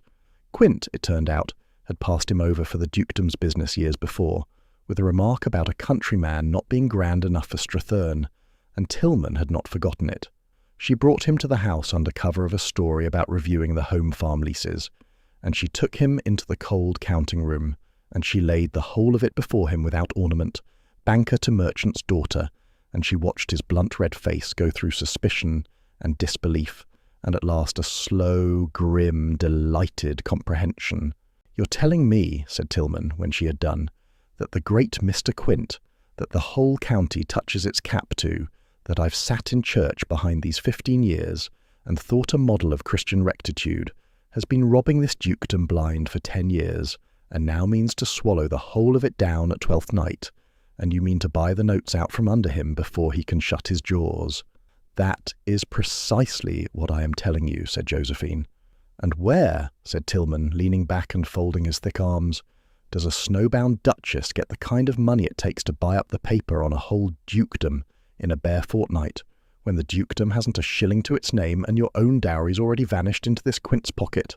Begging your pardon, your grace, but I've not stayed solvent 30 years by lending against fairy gold." "I do not have the money," said Josephine. Tillman's eyebrows went up. "I have a beginning of it," she went on. "The Duke's mother's jewels and the London house pledged. It is perhaps a fifth of what is needed. The rest I do not have, and so I'm not going to lend it. I am going to borrow it, the same as you would, from the men who trust my father, and I am going to make them glad they lent it." She leaned forward across the cold table. "Hear me out as a banker, Mr. Tillman, and not as a man being asked a favour, because it is not a favour. The lesser notes against this estate are held by honest men who believe Stratherne is dying, and so their paper goes cheap on the quiet market, all but worthless. But Stratherne is not dying. Stratherne is being murdered, by one man patiently, for his own profit. There is a difference, and it is the whole of my case. Cut out the murderer, and the estate is sound, better than sound. I have been near a fortnight in its books, and I will stake my father's name on it. So, a sound estate, its paper bought at a dying estate's price, by men who will hold honest notes against a great house freed of its parasite, repaid out of an income that will at last be allowed to stay where it belongs, with the lasting gratitude of a duke attached to every shilling of it." She let that sit. "That is not charity, Mr. Tillman," she said. "That is the best bargain any man of business in this county will be offered this decade, and you know it, because I have watched you do the arithmetic in your head while I spoke. My father will vouch for me and put up the first of the capital. You will manage the buying, quietly, through your own bank, through a dozen small accounts and a scatter of country names, so that what Quint sees on the market is an ordinary trickle of ordinary investors, and never one hand behind it. and by Twelfth Night, every lesser note will be ours, and the hard money to meet his great one in full will be in our hands, and when he calls his debt, he will be paid to the farthing, and find himself holding nothing at all." Tillman looked at her for a long, long moment. Then he laughed, a short surprised bark of a laugh, and slapped the table with his broad hand. "By God," he said, "begging your pardon, your grace, but I have sat across this very kind of table from a great many men who fancied themselves sharp, peers and bankers and London sharks, the lot of them, and not one in 30 years has laid out a thing as clean as that.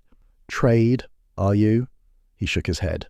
"Aye, I'll take your bargain, and I'll tell you true, I'll enjoy the taking of it more than any deal I've struck in my life.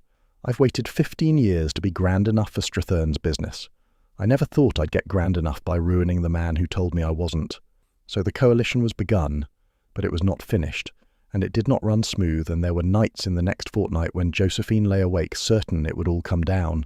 Her father, from town, threw his whole network behind it the moment her second letter reached him, and he understood, truly understood, what had been done to him. She had braced for him to be broken by it, to be shamed, and instead the old fighter in him woke roaring. The merchant houses and shipping men who had trusted Josiah Carver for 30 years, who knew his word was iron, would on that word put up capital to buy a scatter of Stratherne notes. The more gladly when they learned the discount was being created by a thief they would dearly love to see ruined, for Quint, in his cleverness, had cheated a few of them too over the years, in his other dealings, without their ever knowing the whole. Her father became, from 200 miles away, the engine of the thing, but there were setbacks, and they were real, and they frightened her. One of the largest creditors balked, an old cautious banking house in town that held 3 of the heaviest notes and would not sell them to a scatter of country names it did not know, scenting, with a creditor's instinct, that something was afoot. For 4 days that house refused, and 4 of the precious days bled away, and Josephine could do nothing snowbound at Stratherne but write letters and wait and feel the deadline tightening. In the end, it was her father who broke the deadlock, and he broke it the hard way. He went to the old banker in person, laid his own name and his own remaining fortune on the table as security, and pledged that if Stratherne did not come good, he, Josiah Carver, would make every note whole out of his own pocket, or be ruined a second time trying. He staked everything he had left, a second time, for her. The banker, who had known Josiah 30 years and never once seen him stake what he could not afford, sold the notes. When word of it reached her, Josephine wept again, briefly in the cold counting room, and then washed her face and went back to work. And there was the nearer danger, the constant one, that Quint would notice. He was watchful. He read the market the way she read it. A scatter of small purchases was safe, but the buying was not all small, and twice Tillman sent word through Polly's private carrier that a purchase had drawn a question, that someone had been asking in town who exactly was buying up Stratherne paper. Both times it was Hobbs and Polly between them who turned the danger, for Polly had got friendly, over more than one gin, with the maid at the village inn, and through her kept an ear on Quint's soft-handed clerk, and twice Polly brought word in time of what questions Quint was asking, so that Tillman could slow the buying, scatter it differently, let the trail go cold before Quint's man could follow it. It was close. It was close more than once. There was a morning, 4 days before Twelfth Night, when Polly came up white-faced to say the clerk had been seen at the coaching inn taking the London road, and Josephine was certain, for 1 black hour, that they were discovered and undone, until Polly learned the man had only gone to fetch fresh papers for Quint's own use, and the hour passed, and she could breathe again. And through the whole of it, day after day, she had to do the thing that no one else could do, the thing that cost her most. She had to keep Quint blind. Day after day she played, to his face, the part he expected of her, the trade wife in over her head. She fretted to him over the great accounts she did not understand. She asked him anxious, foolish questions about matters she had grasped weeks before, and let him pat her hand, and let him reassure her in his soft, tired, kindly voice, and watched, sickened as he believed it, watched the satisfaction grow behind his kind eyes, watched him conclude that the new Duchess was no threat at all, but only one more piece sitting exactly where he had placed her on the board. She loathed every minute of it. She did it perfectly. Her father had taught her that the most valuable thing a trader can own is a face that gives away nothing, and she had inherited his whole, and she wore it now from breakfast to candlelight, smiling at the man who had broken her father, while behind the smile she dismantled him piece by piece. Quint, for his part, watched her too, and she felt it, and the two of them went on through the freezing days of that house party, smiling and bowing and circling one another like two duelists who have not yet drawn, each pretending to be deceived, neither deceived in the least, both of them waiting for Twelfth Night. And through all of it, through the fear and the figures and the long deceiving days, the thing between her and Cassian went on quietly thawing, until one night near Christmas it stopped being a thing without a name. It happened, as such things do, over something small. Adela had been singing in the music room after dinner. The whole cold company gathered, her clear young voice filling the candlelit room, her face shining with the pure pleasure of it. And Lady Vesper Holt, who could not bear for any light to shine in any room that was not her own, had made a remark. Soft, smiling, deadly. She had said how charming it was that the dear child still had all her illusions about her come out, given the family's circumstances, and one did so hope nothing would happen to disappoint her. It was aimed to wound, and it found its mark. Adela faltered. The clear voice broke off. She flushed and then went pale, and her bright open face crumpled, because she did not understand the remark, but she understood the cruelty inside it perfectly, the way a child understands a slap before it understands the reason for one. And Josephine, before she had decided to do anything at all, was on her feet. She did not raise her voice. She did not need to. She crossed the room to the pianoforte and put her hand on Adela's shoulder, and she spoke into the listening silence, pleasantly, clearly, so that every soul in the room could hear. "I have rarely heard a young lady sing so beautifully," she said, "and I look forward more than I can easily say to standing up beside Lady Adela at her come-out in the spring, which will be, I have not the smallest doubt, the most talked-of debut of the entire season." She said it with the absolute, settled, unshakable certainty of a woman stating a plain fact about a thing already arranged, and she looked, while she said it, directly at Lady Vesper Holt, and held her eyes, and there was something in the look, something her father wore when a man tried to cheat him, and did not yet know that he had been found out, that made even that bright cold blade of a woman lower her gaze, and find something interesting to study in her own lap. It was nothing. It was a small thing said in a music room. The party turned back to its cards and its talk and forgot it within the hour. But Cassian did not forget it. Across the room he had watched his wife rise without hesitation to defend his sister against a cruelty he had not himself been quick enough to catch. He had watched her promise the girl, in front of all of society, a future that the two of them, and no one else in that room knew, hung by a single thread that Josephine herself was, at that very hour, half killing herself to hold. He had watched her stake her own certainty, her own face, to give a frightened child something to hold on to, and something in his guarded heart came open that had been shut, he thought, for the whole of his adult life, shut so long he had forgotten it was a door at all, and not a wall. He found her afterward, in the cold gallery where she had gone to be alone, among the pale squares of the missing paintings. "You promised her a season we may not be able to give her," he said. "We will be able to give it to her," said Josephine. "I have decided, and I have generally found that the things I decide upon tend, in the end, to happen, given enough work and enough nerve." He came and stood beside her, looking up at one of the pale, empty squares on the wall, the brighter rectangle of unfaded paper where something had once hung. "That was my mother," he said, unexpectedly, into the quiet. "The portrait that hung there. Quint sold it 18 months ago. He came to me very grave and said the household needed money against a difficult quarter, and that the dealer he knew was the finest in London and would give the best price obtainable, and that it grieved him to advise it, but advise it he must." His jaw tightened. "And I let him carry my mother out of this house, in a cart, under a cloth, to be sold for a fraction of her worth so that the difference could go into his own pocket. And I shook his hand afterward and thanked him for his good management of a painful business." He was silent a moment.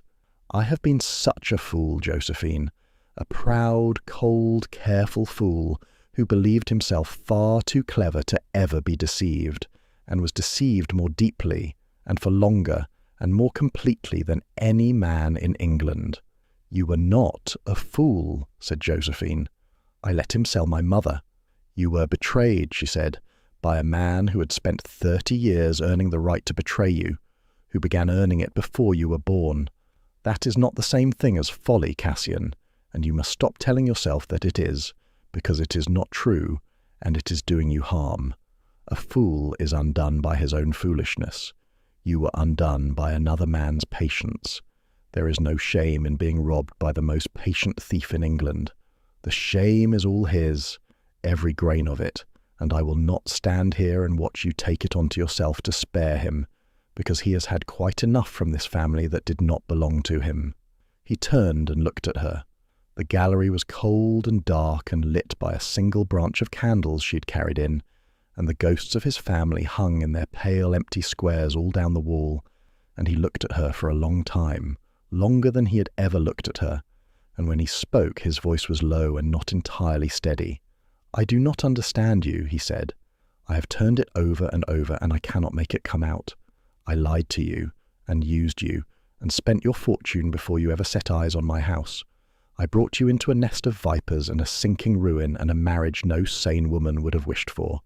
And you have answered every blow of it with kindness and competence, and a quality I can only call loyalty, to a man and a house and a sister that have done nothing on this earth to earn it from you." His hand, she saw, was not quite steady at his side. "I have spent my whole life pricing the worth of everything and everyone alive, and I cannot price you. I have tried, and the sum will not come right, and I have begun to suspect it never will, because you are not a quantity, Josephine. You are something else, something I have no arithmetic for. And I find—" He stopped. He drew a breath. "I find that I do not want you to stop. That is the whole of it. I have wanted a great many things in my life that I could name and price and reach for, and now I want one thing that I cannot do any of those two, and it is you, and it terrifies me, because I do not know how to want a thing I cannot count, and I have never in my life been so afraid of losing anything as I am, suddenly, of losing you." Josephine's own breath had gone shallow. "Then do not lose me," she said.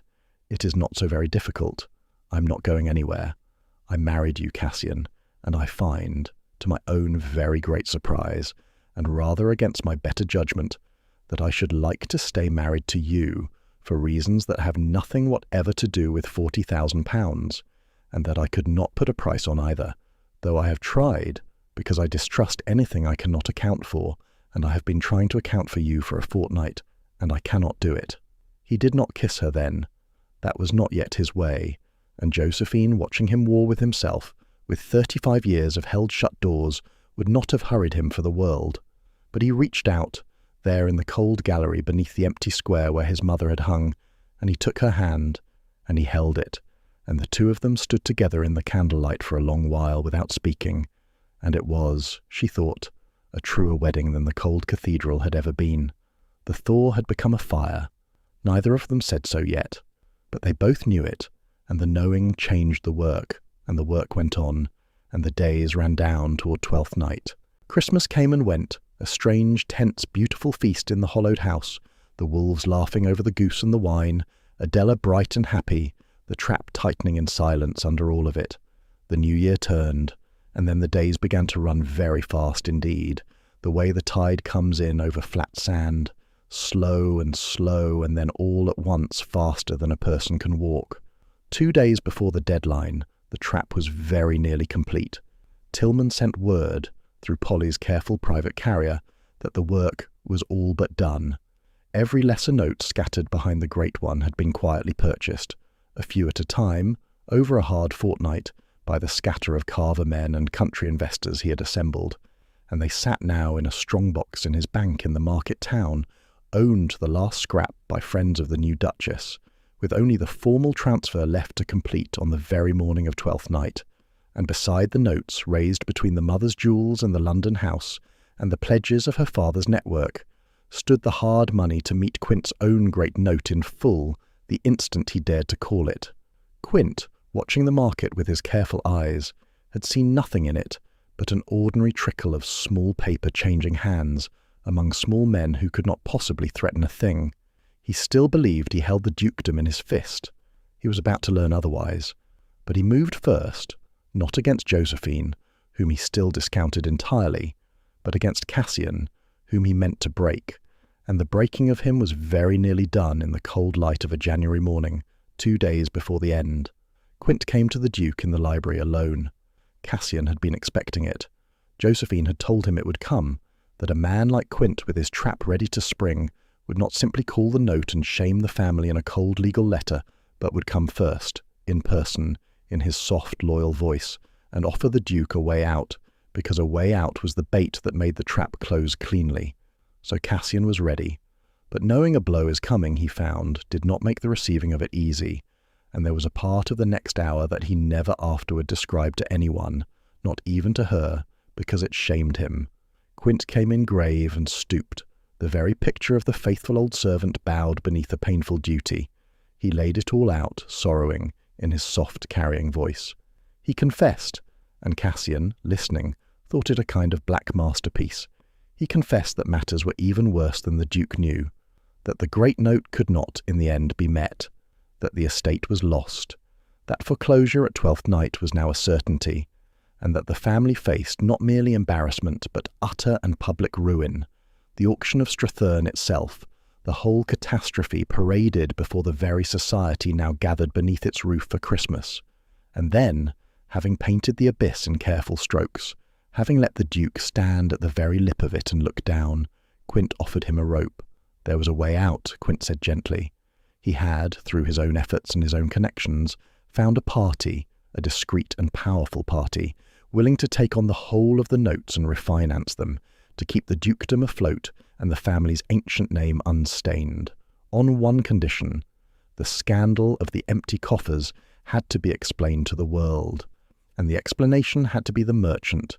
It would be put about, quietly, with documents to support it, documents that Quint could readily arrange, that the ruin of Stratherne had come not from any failing of the noble house, but from the dishonest dealing of the trade family the Duke had so unwisely married into, that Josiah Carver had defrauded his ducal son-in-law, that the dowry had been a sham, the Carver fortune a fiction, the whole marriage a swindle worked upon an innocent and trusting peer by a grasping merchant who had pushed his own daughter into a great house to mask his crookedness and gain a hold on a dukedom.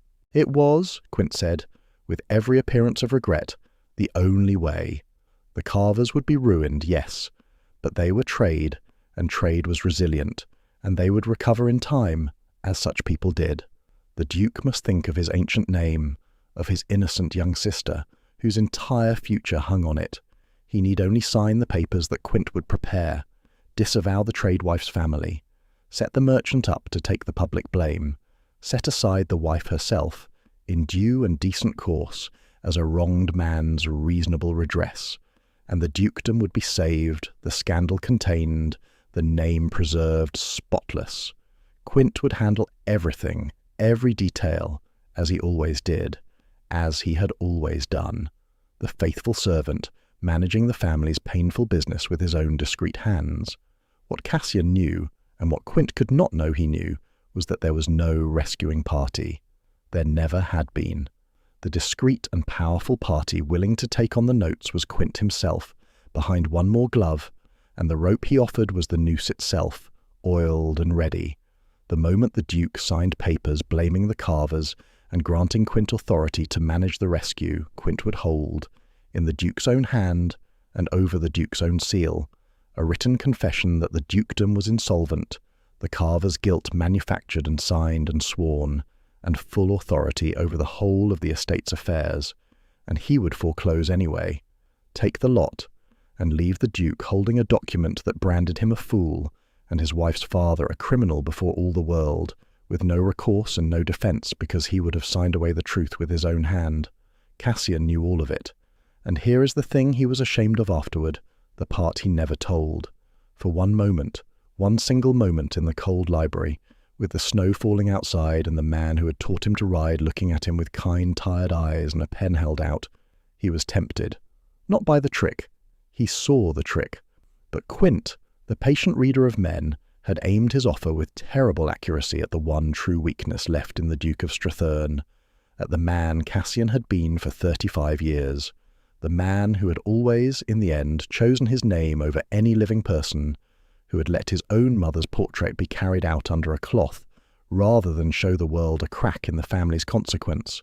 For one cold moment, the old man surfaced in him, and whispered that the name was the thing, that it had always been the thing, that the merchant was after all a stranger, and the wife a bargain struck in a cathedral, that a duke's first and last duty was to the dukedom and the dead generations who had handed it down, and that a single signature would make the whole nightmare go away, for one moment. And then he thought of a cold counting-room, and a cup of tea brought at 2 a.m, and a woman who had told him the truth when the truth was hideous, and had not looked away. He thought of Josephine standing in the music-room, staking her own certainty to give his frightened sister a spring. He thought of her face when she had told him what Quint had done to her father, the grief in it, scrubbed clean and held up straight, and the old man inside him, the man who priced everything, went quiet and did not speak again, and Cassian understood in that silence that he was not any longer the man Quint took him for, that somewhere in 3 weeks of cold candlelight he had become someone his own father would not have recognized, and that he was glad of it, fiercely and finally glad.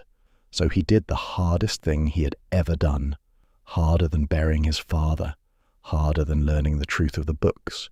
He did not strike the man down. He did not throw the offer in his face.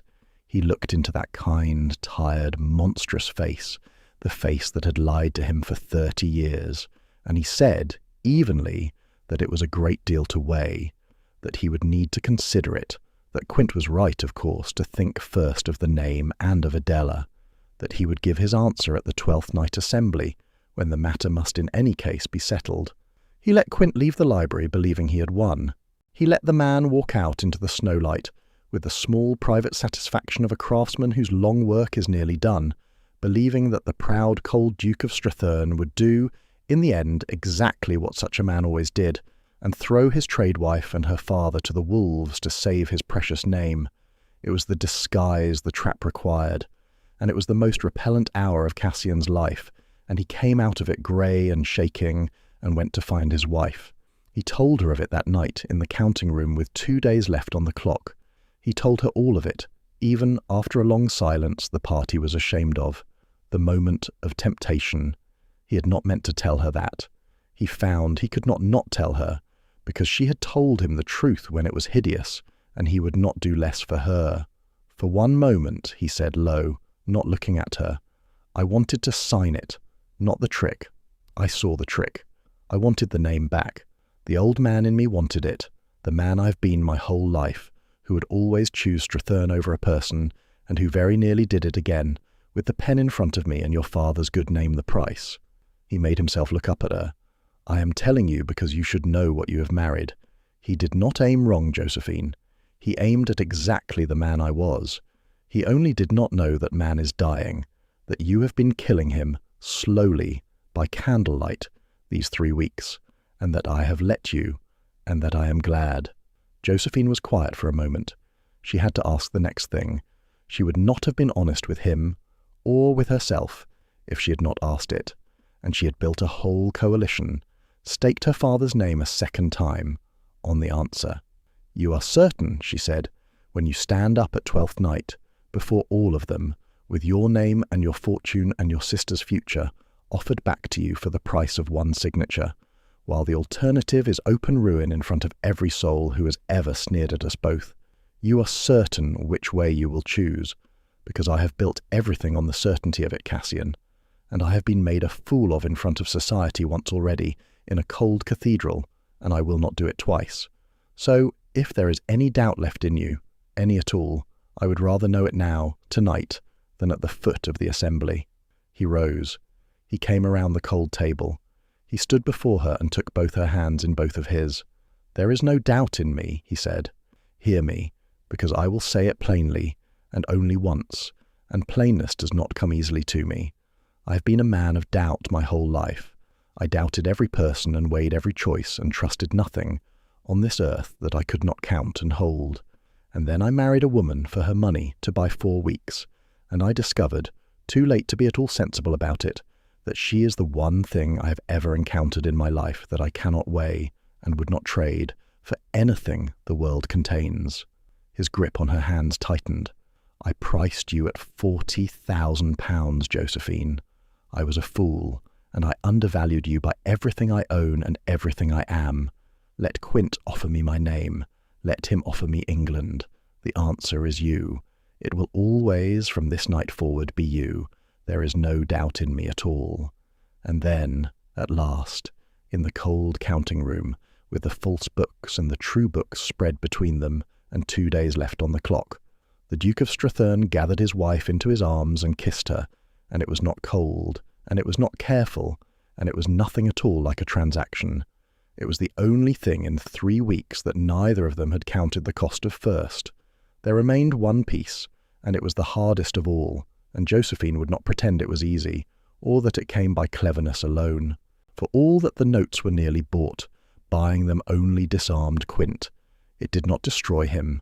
A man like Quint, stripped of his leverage, would simply melt back into his disguise, the faithful servant grieved by a misunderstanding, and live to scheme another decade and walk free. To destroy him, to end him before all the county with no escape, she needed proof of the theft itself, proof in his own hand, and the only such proof that could exist was his own private accounting of it, the true coded ledger of his decade of embezzlement, which Polly's eyes had told them he kept and carried, and which he passed, page by page, hand to hand, to his soft-handed go-between at the old ice-house by the lake. Getting it was not clever. It was dangerous, and it was uncertain, and it nearly failed. It was Tillman who found the lever, in the end, and the lever was the go-between himself, the soft-handed clerk who was no clerk, turned out, when Tillman's quiet inquiries in town ran him to ground, to be a man with debts of his own and very little loyalty to anything but his own skin, a hired tool, not a true accomplice, who knew only that he carried a certain leather book between Quint and a strong-box in town, and was paid well for asking no questions about what was written in it. Tillman put it to him plainly, in the back room of the village inn 3 nights before Twelfth Night, with Polly listening at the keyhole, and one of his own stout clerks planted square in the only other door. "Your master is going to hang," Tillman said, "or near enough to make no difference. The rope is already about his neck. He simply has not yet felt it draw tight. The one question left in the world for you, friend, is whether you are standing beside him when it does, or whether you have turned witness, and walked out of this inn a free man with your skin whole. I should think on it quickly were I you. That book you carry decides which." The man looked from the blunt banker to the door he could not reach, and his nerve went out of him all at once. He was frightened, and he was greedy, and he was not brave. He took the road that saved his own neck. He gave up the book, Quint's own coded ledger, the leather-bound volume Polly had watched cross his hands at the ice-house all those frozen mornings, and he gave, with it, his plain word as to what it was, and whose hand had filled it, and where each page had gone. And because the ledger lived, between Quint's quiet visits, locked in that town strong-box in the go-between's own keeping, and because the frightened man was made to send his master one last unremarkable word that all stood exactly as it should, Ambrose Quint went on through his final 2 days serene and unknowing, certain his secret accounting sat safe under lock where he had left it, never once dreaming it lay open on a duchess's table, surrendering its cipher to her line by patient line. But the ledger was in cipher, and a cipher is not cracked by wishing. Josephine did not crack it in an afternoon, and she would have laughed at any story that said she had. She worked at it 3 nights running, until her eyes ached and the candles guttered, and for 2 of those nights she got nowhere, and despaired, and was certain it would defeat her with the deadline at her throat. It was not a brilliant flash that broke it in the end. It was drudgery, and it was the go-between's testimony, and it was the true books beside it, for the man could tell them roughly which thefts the entries recorded, and the true reconstructed books told her the sums and the dates of those same thefts, and with the plain meaning of a dozen entries known from the outside, the cipher began, slowly, grudgingly, to give up its key the way a stuck lock gives at last to patience rather than force. By the 3rd grey morning, she had enough of it. Not all, but enough enough to read aloud before witnesses, entries that named sums and dates and the very Stratherne accounts they had been stolen from, in Ambrose Quint's own coded hand. It was not magic. It was arithmetic and nerve and a frightened man's testimony and a fortnight of work, and it was very nearly not enough, and it was done by the narrowest margin in the last grey hours before the day. But it was done. Twelfth Night came. The great hall of Stratherne Court had not blazed so bright in 20 years.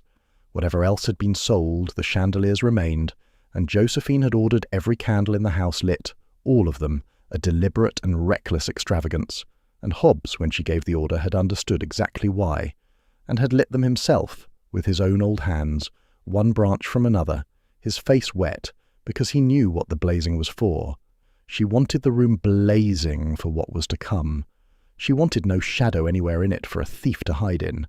The whole house party was gathered, and half the county besides, the grand and the gentry come for the famous Stratherne 12th Night, all of them in their silks and their jewels under the blazing light, all of them, Josephine knew, moving among them with her unreadable trader's face, expecting one kind of evening, and about to be handed another entirely. Lady Vesper Holt was there, magnificent in gold, watching the new Duchess with bright, spiteful eyes, certain, for Quint had fed her hints all the week, the better to spread them, that something was about to break this night, and certain that it would break over Josephine's head. Adela was there, anxious and lovely, not understanding the tightness in the air but feeling it, keeping close to Josephine's side. Hobbs stood by the great doors, white-haired and upright, his old eyes moving everywhere. Ezra Tillman waited in a cold anteroom off the hall, a strong-box at his feet and 2 clerks beside him, for the signal. Josiah Carver had come up from town that very morning through the snow, and stood now at the edge of the crowd, grey and grim, his eyes on his daughter, and somewhere in the brilliant company moved Ambrose Quint, neat, silver, patient, the faithful servant waiting for the proud Duke to do the thing he was so very sure the Duke would do. It came near the height of the evening, exactly as Quint had arranged it, in front of everyone. He had primed the room well, a whisper here, a grave word there, all the week, so that when he stepped forward at last, apparently with the greatest reluctance, the loyal old retainer driven by conscience to a painful duty, the whole brilliant company fell quiet of itself and turned to listen. He had papers in his hand. He spoke, in his soft, tired, carrying voice, of grave matters, of the estate's troubles, of a fraud most foul worked upon a noble house, and the room leaned in, scenting blood, the way such rooms always do, and his kind, tired eyes went as he spoke to Josephine and to her father at the edge of the crowd. He laid it out beautifully. The Duke, he said, sorrowing, had been deceived. The dukedom stood at the very lip of ruin, and the cause of that ruin was not the noble house, but the grasping trade family that had wormed its way in through a marriage. He spoke of the Carver fortune as a fiction, of Josiah Carver as a common swindler, of the dowry as a fraud upon an innocent peer. He produced his documents and held them up to the blazing light, and he turned, at the very last, to the Duke, who stood pale and still at the head of the hall, and he invited him, gently, as one offers a drowning man a rope, to confirm it before them all, to disavow the trade-wife and her crooked father, to save his ancient name, to sign. The hall held its breath. Lady Vesper Holt was smiling. Josephine stood very still beside her husband and did not move and did not speak, because this was his moment, his alone, and she had built the whole of everything on her certainty of what he would do with it.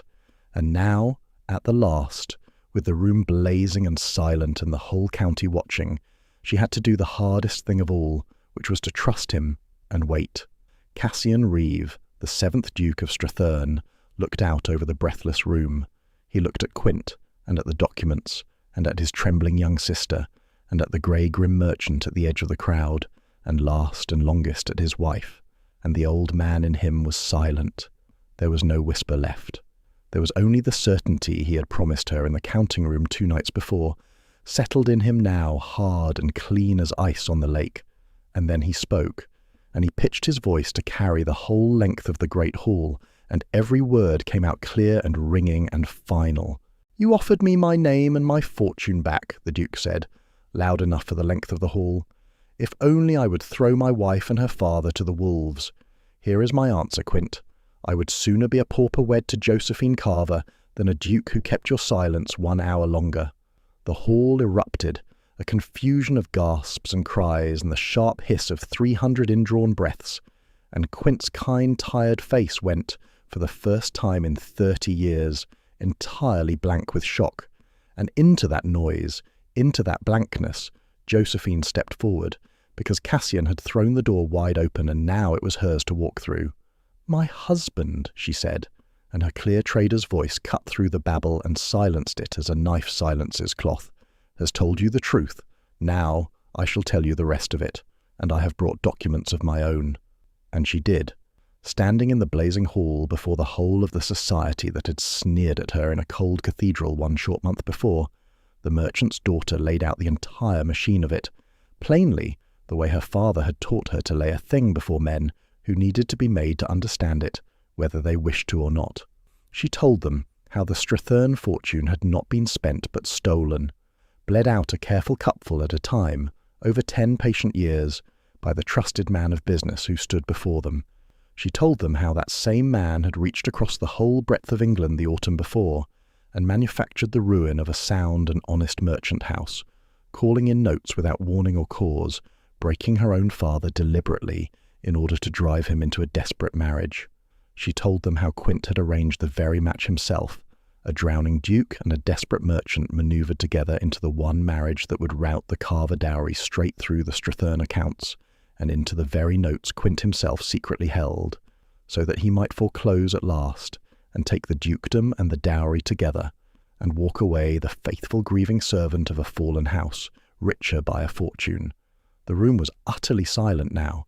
Not one fan moved, and Josephine saw Quint gathering himself, saw him reach even now for the old disguise, for the calm, sorrowful voice that would dismiss her, call her a hysterical tradewife spinning fantastical fictions to save her own family from the just consequences of its crimes. She saw him draw the breath to do it. She did not give him the chance. "He believes," she said, raising her own voice over his indrawn breath, "that the great note against this estate is his weapon, that when he calls it tonight, as he means to, Stratherne cannot pay, and the whole of it falls into his open hand. He has watched the market this fortnight and seen nothing to alarm him." She turned, and she lifted one hand, and Hobbs threw open the great doors at the end of the hall. Ezra Tillman walked in his plain, blunt country coat, a strong-box under his arm, and behind him came his 2 clerks bearing ledgers. "Mr. Tillman," said Josephine, "be so good as to tell this company how the debt of Stratherne stands tonight." "I will," said Tillman in his flat, blunt voice, and he set the strong-box down upon a table with a thump that echoed off the high ceiling. "Every lesser note and mortgage that ever stood against this estate, save one, has been bought up quietly, over the past fortnight, off the open market, by a company of honest investors that I have the honour to represent, at the request of Her Grace the Duchess of Stratherne, and on the personal security and pledge of Mr. Josiah Carver of London." He flipped back the lid of the strong-box, and the blazing candlelight fell on a thick, fat sheaf of documents, every scrap of it, held now by friends of this house, and not one of them with any wish on earth to foreclose. There remains only the great note, the one Mr. Quint holds in his own hand, behind his own trusts, the one he means to call tonight to take the dukedom. He bent and lifted a second box from beside his feet and threw open the lid, and gold and banker's paper gleamed in the candlelight. And here is the money to pay it, in full, to the last farthing, the instant he is bold enough to call it. He turned to look at the silver-haired man, and there was nothing soft in his blunt face at all. "So, call your note, Mr. Quint. You will be paid where you stand, before this whole company, and a creditor whose debt is paid to the farthing holds nothing at all, no estate, no leverage, no dukedom, no hold on any soul in this room. You never once noticed it slip from your fingers, because you were watching a duke you meant to break, and you never thought to watch the trade-wife you despised." A sound went through the hall like wind through standing wheat, and Ambrose Quint, at last, broke. The kind, tired mask cracked and fell clean away, and for one terrible moment the whole blazing room saw what had been living underneath it for 30 years. Something cold and clever and venomous, and now, suddenly, naked and very much afraid. He flung out his arm and snarled that it was a lie, a fabrication, the desperate invention of a grasping merchant's brat, that he would see them all in the courts, that no judge and no gentleman in England would take the word of a woman from trade over the loyal servant of the house of Stratherne. "They need not take my word," said Josephine. She nodded, and Polly, quick, sharp, invisible Polly, who had watched the ice house through all those frozen black mornings, who had stood the in-girl gin and listened at doors, came forward through the parting crowd and placed in Tillman's hand a small, worn, leather-bound book, Quint's own ledger, his private coded record of 10 years of patient theft, kept in his own hand, because even a master swindler must keep his accounts somewhere, must know to a shilling what he has stolen and where it lies. Recovered 3 nights past from his own frightened go-between, who stood now, Josephine knew, in Tillman's keeping, ready to swear to what it was, and whose hand had written it. She took the book, she opened it to the place she had marked, and into the dead silence of the great hall she read aloud, slowly, clearly, so that every word carried 3 entries, 3 lines that named sums and dates and the very Stratherne accounts each sum had been stolen out of, in Ambrose Quint's own coded hand, decoded by 3 sleepless nights and a frightened man's testimony, and the patient arithmetic of a merchant's daughter. She read the 3 lines, and she watched Quint's face as she read them. She watched him understand that it was over, that 30 years of patience had come undone in a single blazing evening at the hands of a girl from trade, that there was no kind, tired voice left in all the world that could talk him out of his own ledger, read aloud in his own hand before the whole assembled county. He turned to run. There was nowhere to run. Tillman's stout clerk stood at the doors, and 2 magistrates among the guests, for Quint, in the towering arrogance of his certainty, had himself helped draw up the guest list, and had filled it with the grand and the powerful, the better to witness his triumph, and they would witness his ruin instead, were already moving toward him through the crowd, and the loyal servant of the house of Stratherne was taken, white and shaking, and stripped at last of every disguise he had worn for 30 years, in the middle of the blazing hall, before all of society, with no mercy and no escape, and no rope left to him but the one he had so patiently woven for everyone else. And Lady Vesper Holt, who had spent the whole week whispering Quint's careful poison through the company, in the bright certainty that it would destroy the tradewife she despised, found herself, in that moment, standing in a room that had just watched her be the eager and witless instrument of an exposed and arrested thief. She found every pair of eyes that had lately deferred to her now sliding away from her in cold contempt. She found her malice curdled to ash in her mouth, in front of the very society whose good opinion was the only thing she had ever truly possessed in this world. She left Stratherne before dawn, in the dark, in the cold, and she was within the month a thing the whole of the ton laughed at behind its fans, which for a woman like Lady Vesper was a kind of death, and a fitting one, and she had bought it entirely with her own cruelty. But all of that came after, in the blazing hall, in the moment itself, when Quint had been led out white and broken, and the great uproar had begun to settle into the giddy, astonished, delighted buzz of a society that has just watched something it would be telling its grandchildren about for 40 years. In that moment, the Duke of Stratherne turned to his wife, in front of every soul in the room, and did the last thing that any of them expected, the thing that cold, proud men are never supposed to do. He took her hand, he raised it to his lips, and then he did not let it go, but held it, and turned, and faced the whole bright watching room, and spoke so that all of them could hear. "You have all of you known me a long time," he said, "and you have known me as a cold man, and a proud one, and you are not wrong too. I have spent my whole life pricing the worth of everything and everyone alive, and trusting nothing I could not count and hold in my own 2 hands. It very nearly destroyed me, and this house, and every soul who depends upon it." He looked down at Josephine, and the whole hall saw the proud, cold face of the Duke of Stratherne open like a window thrown wide to the morning. I married this woman for £40,000. I told her so to her face on our wedding night, in very nearly those words, because I am, whatever else I am, not a liar to the few I love. I married her for her money, and I have discovered these 3 weeks that she is worth more than money, more than this house, more than the ancient name I was so very afraid of losing, that she is, in plain fact, the one thing in all my careful arithmetic that I cannot put a price upon at all, and would not, though I could. He drew her closer, there before them all, and he lowered his voice so that the next words were for her, though the silent, breathless hall hung on every one of them. "I married you for £40,000, he said. "I am keeping you for nothing at all." And Josephine Carver, the Duchess of Stratherne, the trade girl who had been sold a coronet in a cold cathedral, and had instead brought back a whole dukedom and a proud man's locked heart along with it, found that for once in her composed and clear-eyed life she had nothing whatever to say. So she said nothing. She let him kiss her instead, in the blazing hall, before the whole of the society that had sneered at her one short month before, and the society, fickle and astonished and helplessly delighted, after a moment of stunned silence, broke into applause.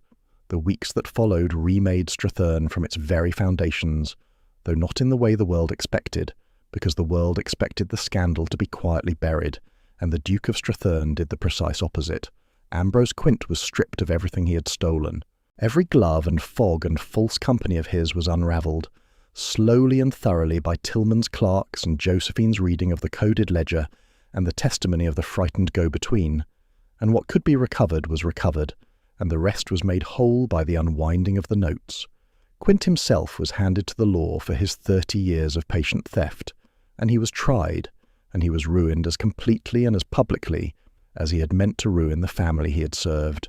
He went, in the space of a single season, from the most trusted man in the county to a byword for treachery that mothers used to frighten foolish sons, and no kind, tired, loyal voice ever spoke again for Ambrose Quint, because there had never truly been such a man, only a coat worn so long it had passed for skin. The estate, freed at last of the parasite that had been killing it by the cupful for 10 years, proved sound, more than sound. Josephine had been right about that, as she had been right about very nearly everything. Once the bleeding stopped, once the true books replaced the false ones and an honest hand took up the management, and the income was simply allowed to stay where it belonged, Stratherne began, for the first time in a generation, to live within its means, and then slowly to grow. The notes, held now by friends rather than by an enemy, were refinanced on fair and patient terms, and paid down steadily out of an estate that was suddenly, after so long, permitted to keep what it earned. Josephine's dowry, what could be traced of it through Quint's tangled affairs, was recovered. Her father's manufactured ruin was reversed, his credit restored, his good name cleared before the very men who had begun, the autumn before, to doubt him. But the thing that scandalized the whole of the ton, the thing they talked of behind their fans and over their cards for years afterward, was what the Duke did next. He did not hide his fall. A man of his old pride would have buried the whole affair past finding, would have let the world go on believing that Stratherne had always been sound, and would have died sooner than admit that an ancient dukedom had come within 2 days of going down to a thief, and had been saved, at the last, by a merchant's daughter and her father's shipping money. The man Cassian had been would have done exactly that. He would have counted it the only sane choice. The man he had become did the unthinkable. He wedded the title to the trade, openly, in the full light of day, and dared the world to make of it what it liked. He took his wife's father, Josiah Carver, the self-made shipping merchant the ton had sneered at, into a true partnership. A real one, on paper, properly drawn, with the dukedom's lands and the merchant's fleet and warehouses joined into a single living working concern, run with Carver's hard commercial sense and Stratherne's ancient holdings and Josephine's sharp, clear head presiding over the whole of it. And he let it be known, plainly, to anyone who asked and many who did not, that he was not ashamed of it, that the trade he had once thought so far beneath him had saved him when his own kind, would have stood by and watched him drown, that he meant to run his dukedom henceforth as a living concern, and not a gilded ruin held up by lies, and that society might make of all that precisely whatever it pleased. Society was scandalized, society whispered itself hoarse, and then the partnership began to make money, a great deal of money, honest visible money that filled the long empty coffers and lit the small fires high and warm, and bought back, in time, one by one as they came onto the market, the very paintings that Quint had carried out under his cloths. His mother's portrait hung again in the long gallery before the year was out, in its own pale square made whole, and Cassian stood before it a long time the day it was rehung, and said nothing, and Josephine stood beside him, and let him not say it, and society, which will forgive very nearly anything that turns a profit, swallowed its scandal whole, and came round, and within 2 years an invitation to the famous working estate at Stratherne, to see the Duke who had married trade and made it pay, and the Duchess who had outwitted a master swindler in her wedding month, was among the most sought-after cards in the whole of the county. Adela had her season, the most talked-of debut of the spring, exactly as Josephine had promised her in the cold music-room with the whole sneering house listening, and she married, in her own time, and entirely for love, a young man with very little fortune to speak of, and a very great deal of kindness in him, and her brother, who had once priced everything that breathed, gave them his blessing, and a generous settlement, and did not once ask what the young man was worth, because he had learned, at long last and at great cost, that it was the wrong question, and had always been the wrong question, and that he had wasted 30 years asking it. Hobbs lived to see the house come back to life. He wept, the old man, openly and without shame, the first time the great hall blazed with candles for a feast the family could honestly afford to give, and Josephine took his arm and held it, and let him weep as long as he needed to, because he had earned it more than anyone alive, and because she had learned, kneeling at a grave long ago, that there is a time for weeping, and that it must not be hurried. And in the spring, when the hard snow had gone at last, and the frozen lake had thawed and run free, and the home farm was being worked again as the family's own, a new sign went up above the door of the estate counting-house, the very room where the false books had once been kept, and where the true ones now lived openly, in the light, for any honest soul to read. The new sign above the estate counting-house read, Reeve and Carver, a duke's name beside a merchant's, and painted exactly the same size, because the Duchess of Stratherne would not have it any other way. Cassian came upon her standing beneath it the day it was hung, in the thin, bright sunlight of the first truly warm morning of the year. He stood beside her, and he looked up at the two names, his and her father's, the same size, the title and the trade openly and permanently wedded for all the county to read, and he was quiet for a while. "My father," he said at last, "would have died of the shame of it." "And what do you feel?" said Josephine. He considered the question seriously, with the gravity he gave now to all her questions, and then he took her hand, the way he had in the cold gallery beneath his mother's empty square, the way he had in the blazing hall before all of society. "Solvent," he said, "and warm, and married, for the first time in my life, to a woman I would not trade for anything that can be counted, nor for a good many things that cannot." He looked down at her, and the cold, proud face that had once weighed her like a creditor in a cathedral was open now, and unguarded, and entirely hers. "I spent my whole life so afraid of losing my name, Josephine, and in the end I very nearly lost it, and the losing of it gave me you, and I find that I have not the smallest regret in all the world. I would do the whole of it over again. I would marry you for £40,000 100 times, if it brought me, each and every time, to this exact morning, and this sign, and you standing under it. It would not cost you 40,000 the second time," said Josephine, who could never quite let an arithmetic pass unexamined. "I am a great deal more expensive now. My credit has improved considerably." And the Duke of Stratherne, who had not laughed aloud in the living memory of any servant in the house, laughed then, out loud, in the spring sunlight, beneath the joined names, and pulled his trade wife into his arms, and the great estate around them, for the first time in a whole generation, was solvent and honest and alive, and so, for the first time in his life, was he. The love that had begun in those weeks of cold candlelight was only beginning, you understand. It grew that spring and through every season that came after, the way the strongest things grow, slowly, and from underneath, the way the ice on the lake had thawed, until neither of them could any longer remember a time the other had been a stranger, or a bargain, or a sum that would not settle. But that is a longer story than this one, and it belongs to them, and it does not need telling here. Dear listener, if you have stayed with Josephine and her cold, proud duke through the long, frozen weeks of their hard winter, perhaps you will carry one small thing away with you into your own night. It is this: the world will sometimes try to tell you what you are worth, and it will use the cruelest arithmetic it can find to do it. It will measure you by the money you brought, or the name you lacked, or the room you were not born into, and it will be very sure of its sums, and it will say them out loud where you can hear, in cold cathedrals behind raised fans. But the world's arithmetic is not the true one. It never was. The true worth of a person is the one thing that cannot be counted at all. The loyalty that fights for a sinking house, the courage that tells a hard truth by candlelight and does not look away, the love that gives up a proud name to keep a heart. No ledger has a column for it. No swindler can steal it. And it is the only thing in the end that any of us truly keeps. So if you have ever been counted cheap by someone too proud or too frightened or too hurried to see you clearly, take heart tonight and rest. The cold ones can thaw. The proud ones can learn, given time and given truth.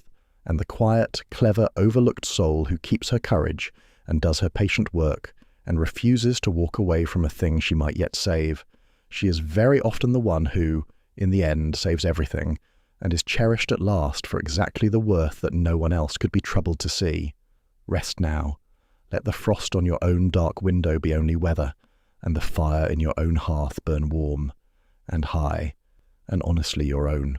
Whatever cold cathedral you have lately had to walk through with all its watching eyes, there is a blazing hall somewhere ahead of you on the road, and a warm hand that will reach for yours across it, and hold it, and not let go.